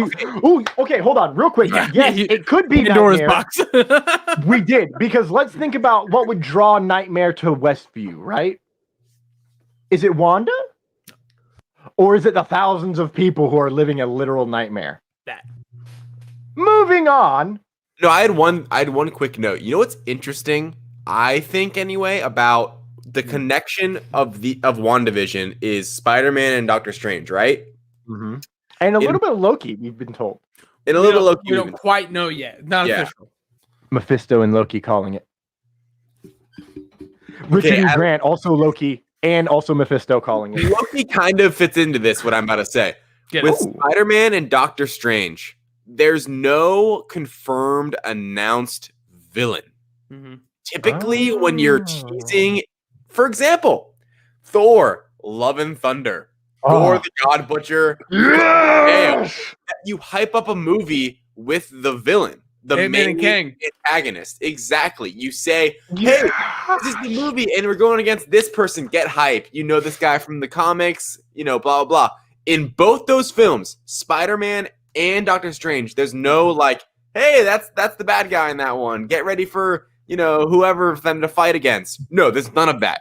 And I think it's so fascinating with all these Mephisto, Nightmare, multiversal craziness happening that there's no straight up villains, it seems like, for either of those films. That's really my only statement, but I just wanted to shed a light on it because it is a good statement. It's important, and I think it's going to lead to what those stories are really going to be like, and how there's not going to be one, and how there might be a few, and it won't be as. That's why I think they could be special, because unique stories like that, where it's not just one villain and it's not as black and white, I guess, can be really interesting, especially when we've seen in the MCU. So I don't know, and then it also, I guess, the other part of that is like. Maybe we haven't seen them yet. Maybe it's a spoiler. Maybe it's something they're trying to hide. Maybe it's a setup in another show like WandaVision. I don't know. Wanda. Maybe exactly. That's what I want, right? I wanted that so bad, but after episode 8, I just want her to be happy. Sucks for all of us because we're not going to be happy. Yeah, in the right. morning. I'm going to drive to work at like almost 5:30 in the morning with tears in my eyes. I already know it. Yeah. A couple last loose threads. What's up with Dottie? But granted, we were talking about that, and I missed that line about Pietro.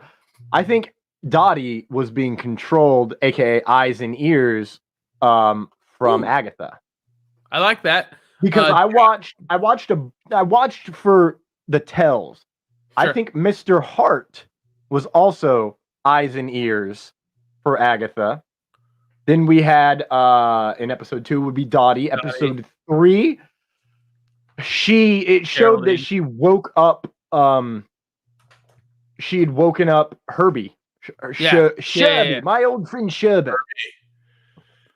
Dude, episode 2 is so funny.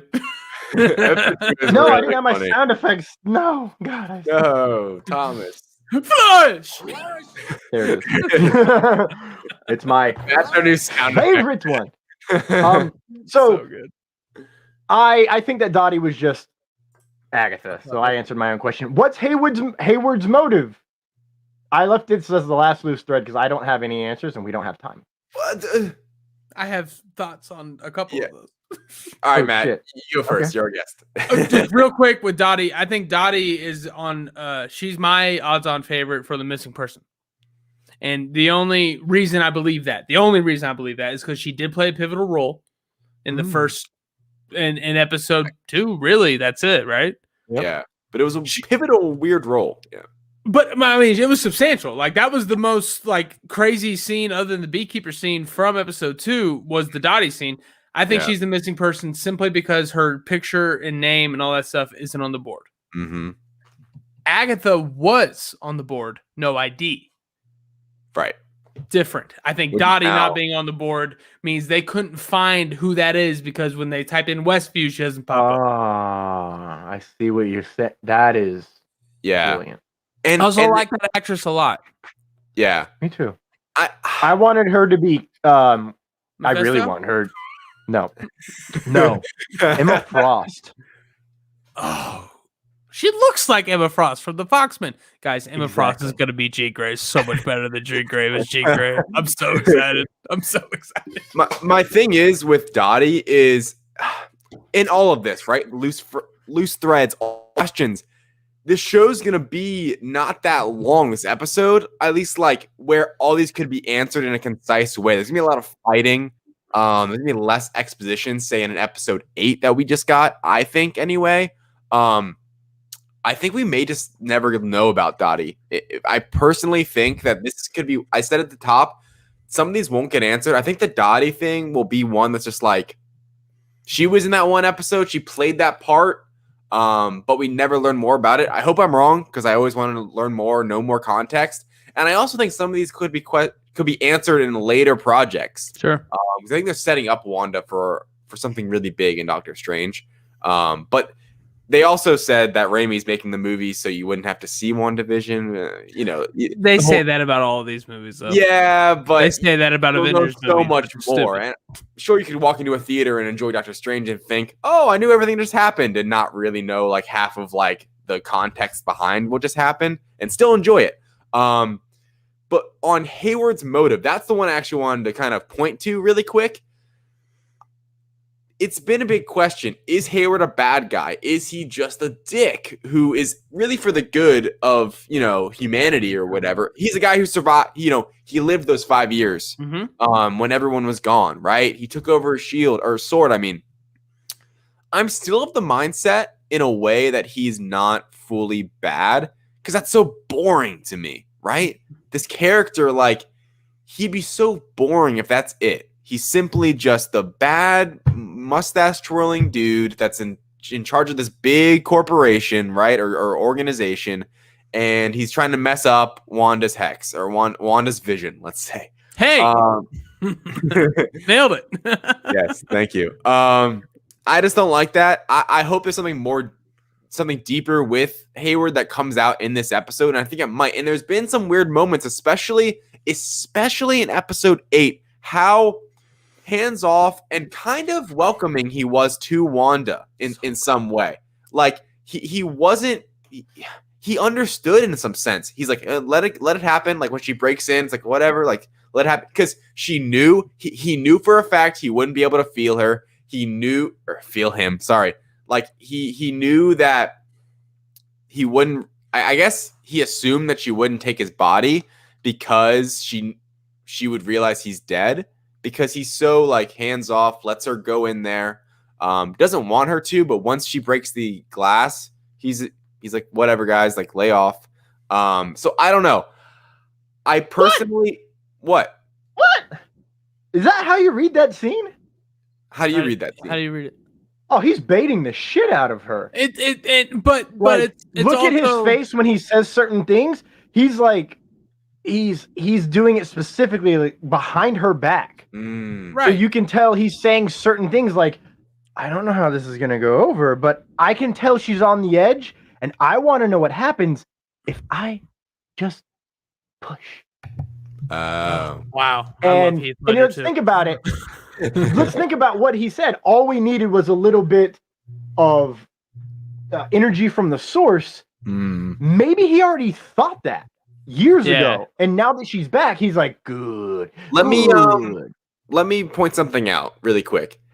Think about Hayward and his position as Sword. They show up, they roll up. This is city being taken over by a superhero, right? Think about what he's done. He's tried to infiltrate. He's. My point is making like the White Vision, Ghost Vision, or whatever. He's just trying to put an end to the thousands of people under mind control. Right. And simple as that. That's not inherently bad. How he's been going about it, I don't know. He's lied. He lied straight up to Monica. Like he hasn't been fully truthful. But I don't necessarily think he's in it for all the bad intentions. I think he just wants to let those people go. I think that is still his main focus mission. Maybe it's not it, but I do think at the end of the day, there could be a scene where it's like there may be some, middle ground found between, like, say, a Monica character and Hayward. Sure. Something like that, where Hayward wasn't always just out to be a douchebag. Mm-hmm. I like to liken Tyler Hayward and Sword, and I know people say it's cheap. Oh, it's just another Shield. Well, yeah, it's another Shield because we need one of those entities in the Marvel Universe. That's it.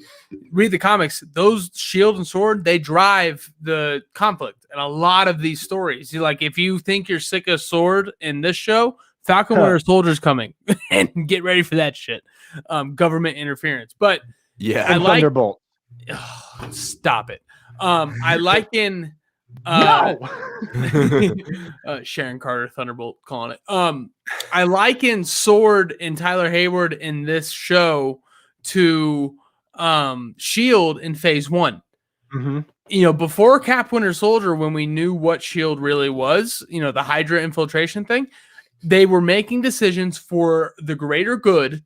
The way they went about them was sketchy. It's not that they were sketchy. How they went about shit was sketchy. And Sorry. I went on that before you move on. In the comments, Randy K. Stewart says Hayward seems like he would do anything for money. I wouldn't put it past him to be a part of Hydra. I like that, but I also it's a trope at this point, right? Mm-hmm. Making somebody Hydra when they're not supposed to be Hydra, right? Yeah. But the thing is with Hayward, scroll. See, don't get me fucking started. He would be a great David. Super Skrull at this point, But as far as his intentions, I agree with you, David. I think he's just trying to get those people out of town. But what the sketchiness of it is, why is he tracking the Vision inside the Hex so specifically? Why are they and a lot of people, and the reason is he's trying to figure out a way to power his Vision, how to want to do it, and I can't. Once they figured it out, now there's a clash. But the line that he has with Monica in episode 5, when he's like, you guys don't know what it was like when everybody left.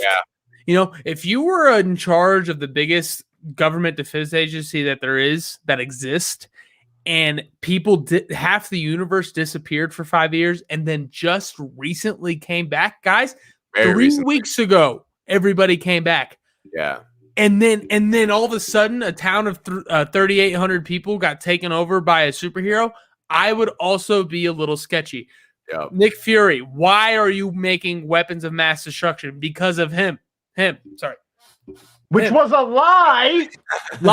But it makes sense. You know, aliens came to Earth. That's why we're making these weapons. People disappeared for 5 years. That's why I'm being so hostile.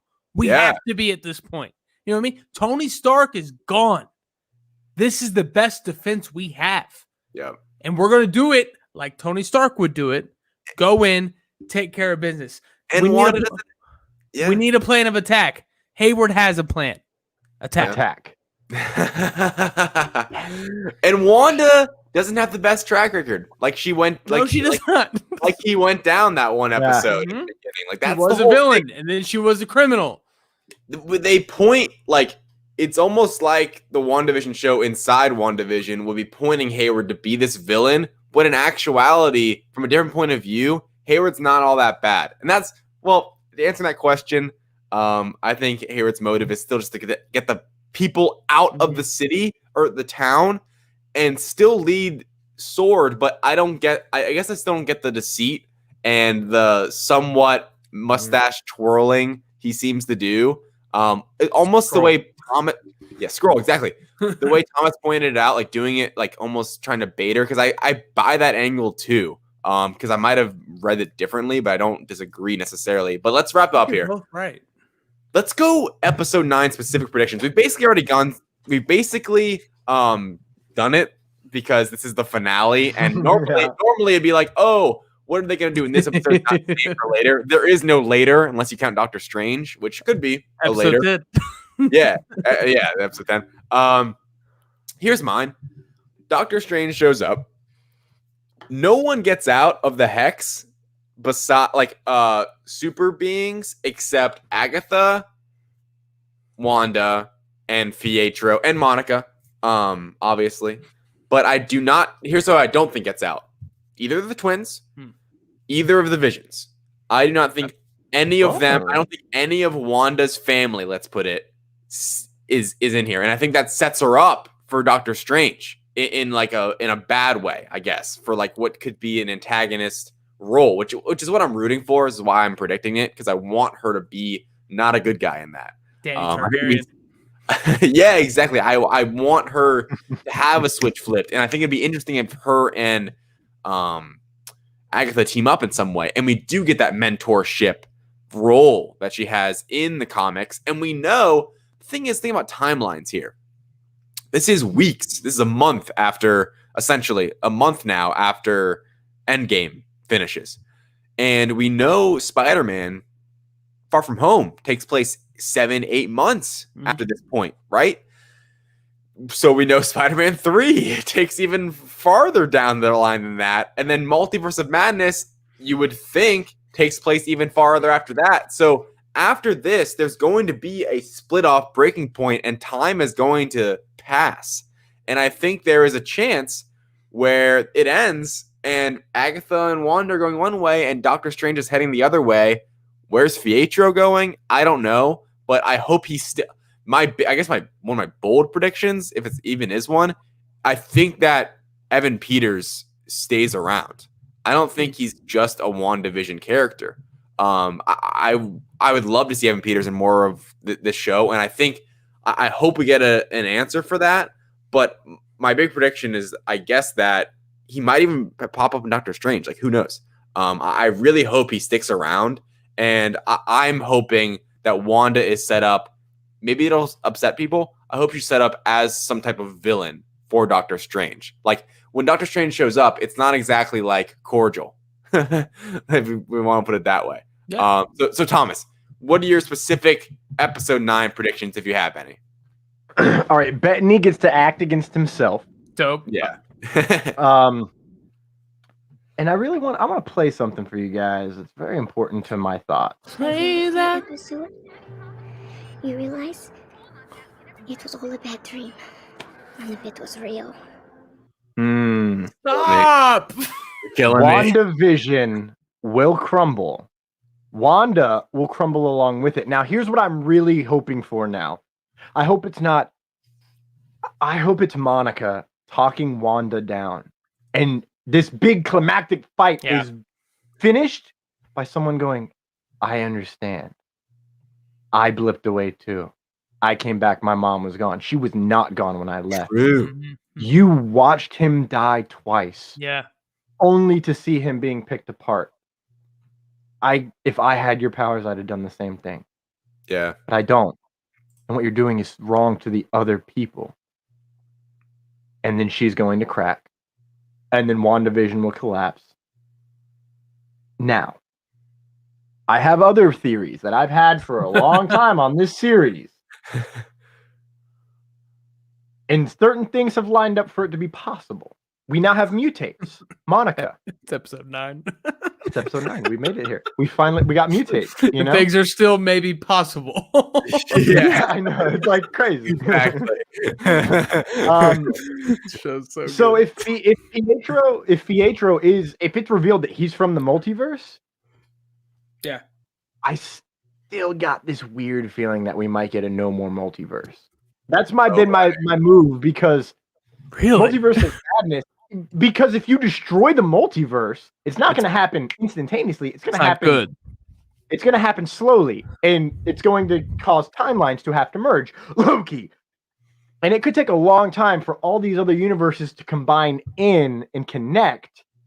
And let's just say, what if some villains show up and there's no way home? Nice. That was hot. Thank you. I love a Spider-Man reference.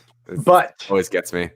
I also I have a weird feeling that a new one. It's technically the old one. I have a feeling that Wanda's still going to somehow be responsible for the future of the mutants.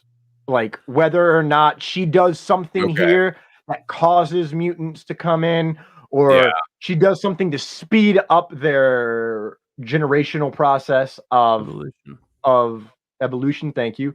Because I mean, like, we don't really know what's going on with Wanda. Like, we got her backstory, but is she a witch? Is she a mutant? Did she give Pietro his powers? Therefore giving Pietro his powers? I mean, there's a lot that could happen. You know, if she knew that everyone was dying except for her, there's a very strong chance that she could have just been like, well, here's your powers, bro. Because it seems to me that she was the first one to survive the Mind Stone test, right? Mm-hmm. So great scene. God, episode 8 was so good. It was so good. Honestly, we're gonna be crying real hard. Yeah. In a few hours. I'm so jealous. When are you gonna watch it, Matt? Before you answer. I get up at 5 a.m. and watch it. Yeah.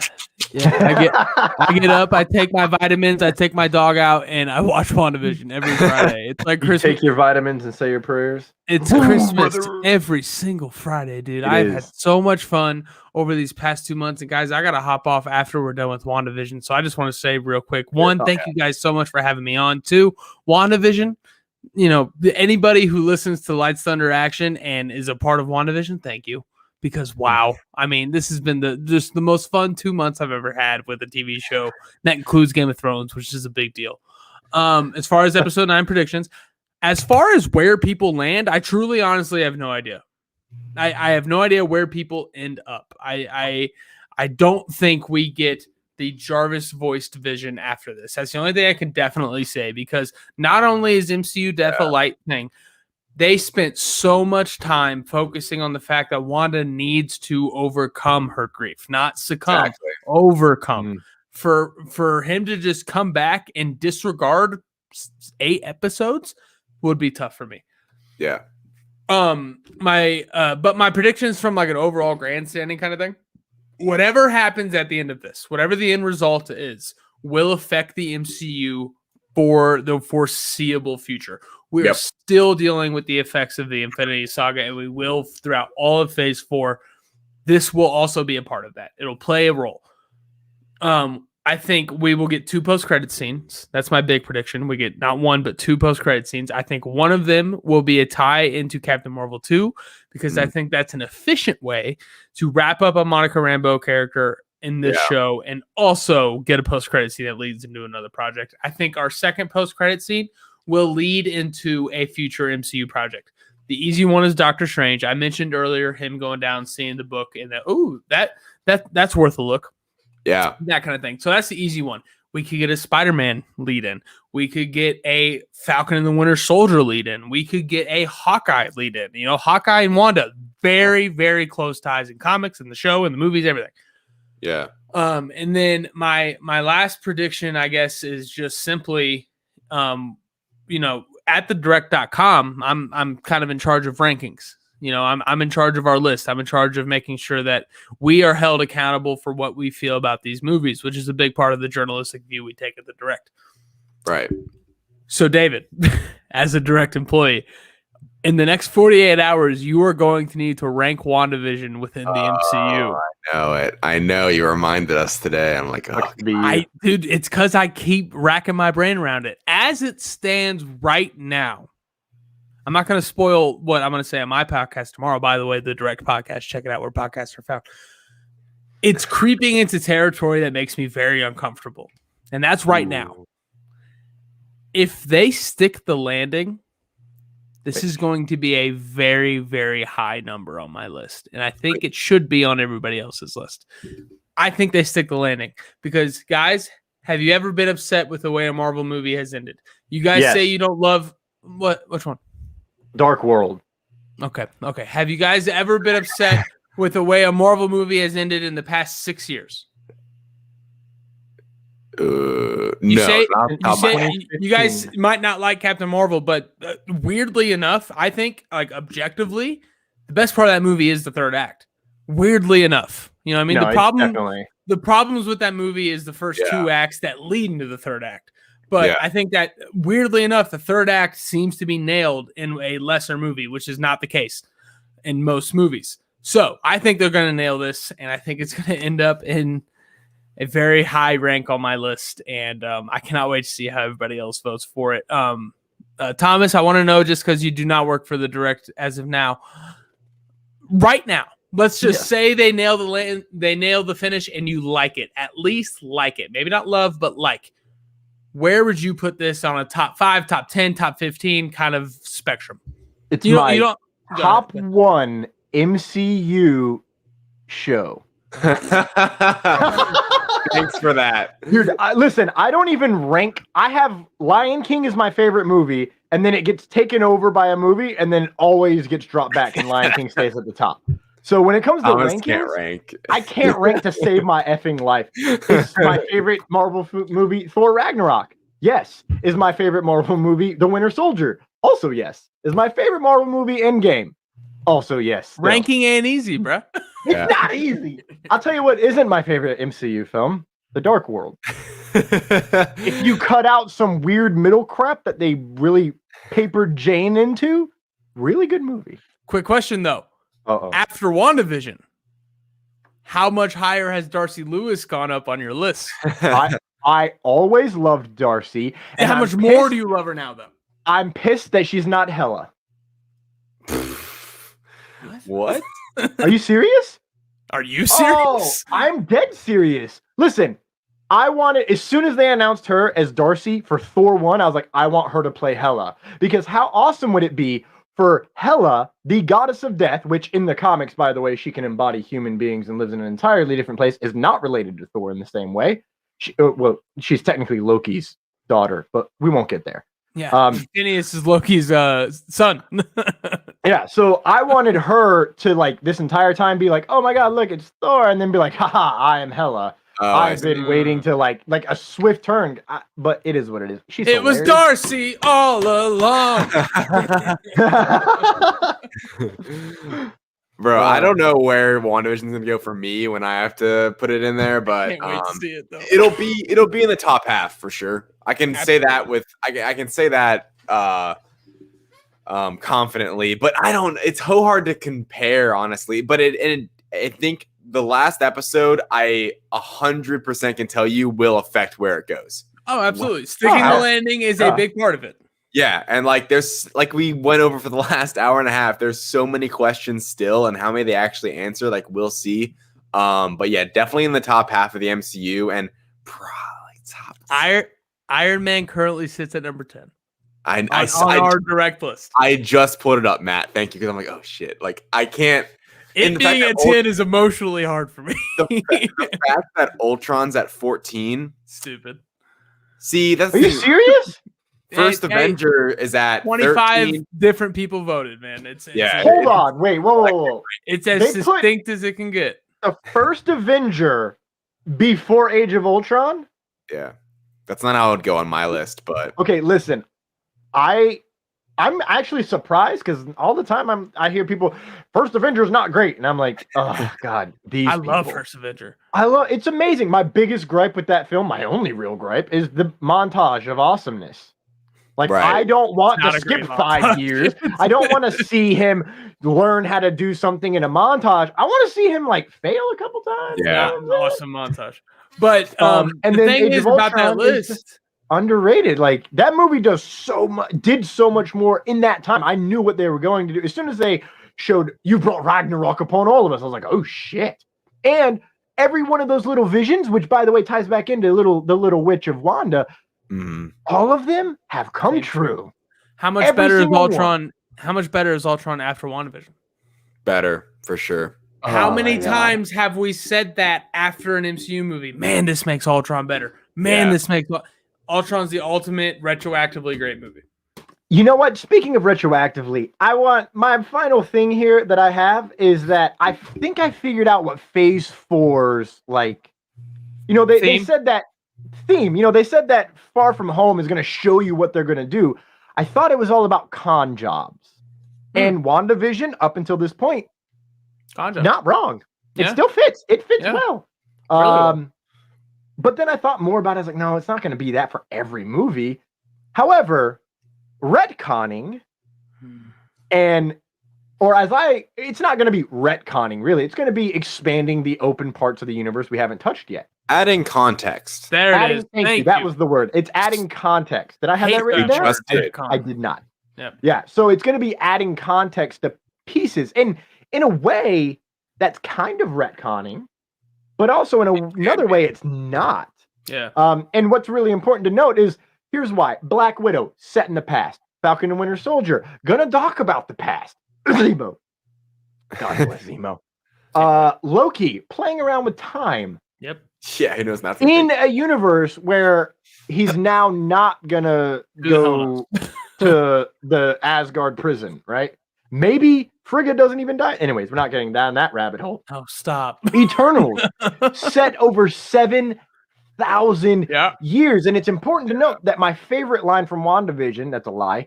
One of my favorite lines from WandaVision is, so what is cosmic radiation that's lingering from the Big Bang doing right now? CMBR. And it's talking about, the CMBR, and it's talking about Wanda's powers. Have you heard? I don't remember which actor it was or which director, but they said, I walked into Kevin Feige's office and he opened a scroll that was 10 feet or more long. No, it was 4 tables long. So that's 4 times, it's about 28 feet long. Started at the Big Bang and was all the way up through movies that they haven't even discussed about planning. And it has plot points in that massive gap of what's happened. Right. That is Phase 4. Fantastic Four. Like Shang-Chi. I'm so excited. It's being rumored that that's going to be in the Blitz. It's going to be so good. Right? Yeah. So, and who knows when that takes place? That's the thing right now with the MCU. We don't know when any of these take place. Like even Falcon Winter Soldier, we still don't really know. Sometime after Endgame, but we don't know like how many months, which is pivotal now when putting all these together. But Matt, I know you got to go. Thank you so much for coming on. Obviously, everyone go check out Matt. What's your Twitter? So you're going to find me on Twitter, Instagram, everywhere you can at Matt Roembke. That's ROEMB as in boy, KE. Please come talk to me about Marvel stuff. Talk to me about DC stuff. Talk to me about Star Wars stuff. I love talking about all of it. I'm not going to agree with everything. So if you're looking for somebody to just validate all of your opinions, that's not going to be me. But I cannot wait to talk to all you guys. So at Matt Roembke on everything. Also, please check out the Direct podcast. Me and my boy Liam, we do that weekly, and we are so excited about where we're heading. And as far as you guys, thank you so much for having me on. I have had such a blast over the past few hours, and I cannot appreciate you guys enough for letting me come on here and talk like an idiot and drink a couple beers with you. Yeah, bro. So, guys, We do it weekly. we gotta have you guys on the Direct podcast soon. We don't know when that's gonna be yet, but we're gonna find the right slot for you. You know what I mean? We're gonna find a show. We're gonna find a movie where you guys can come in and do your thing. You know what I mean? Go, get crazy.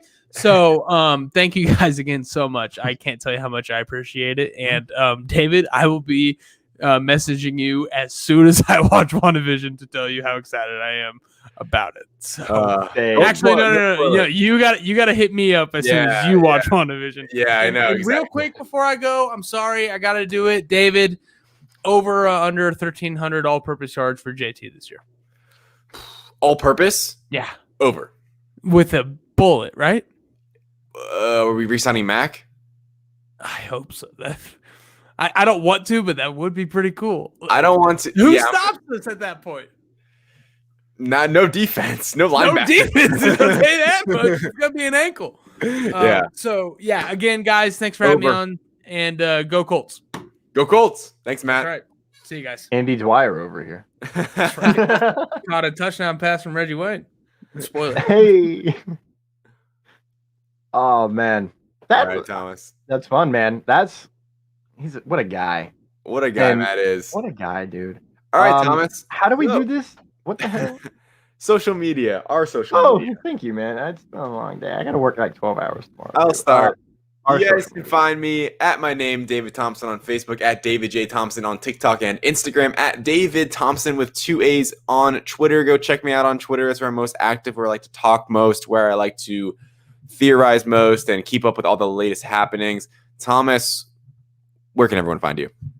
You can find all of my social media and YouTube at linktree.com/TCRochesterACT. That is TCRochesterACT.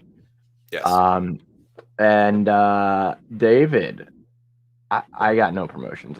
Ladies and gentlemen, it's been a long night. Thank you so much for joining us for this 3-hour plus episode of Lights Thunder Action. It's been crazy. It's been awesome. We've talked about a lot of amazing things. We have great fan stories, and we are 4 hours away from the premiere of episode 9 of WandaVision, and we're gonna find out how wrong we were.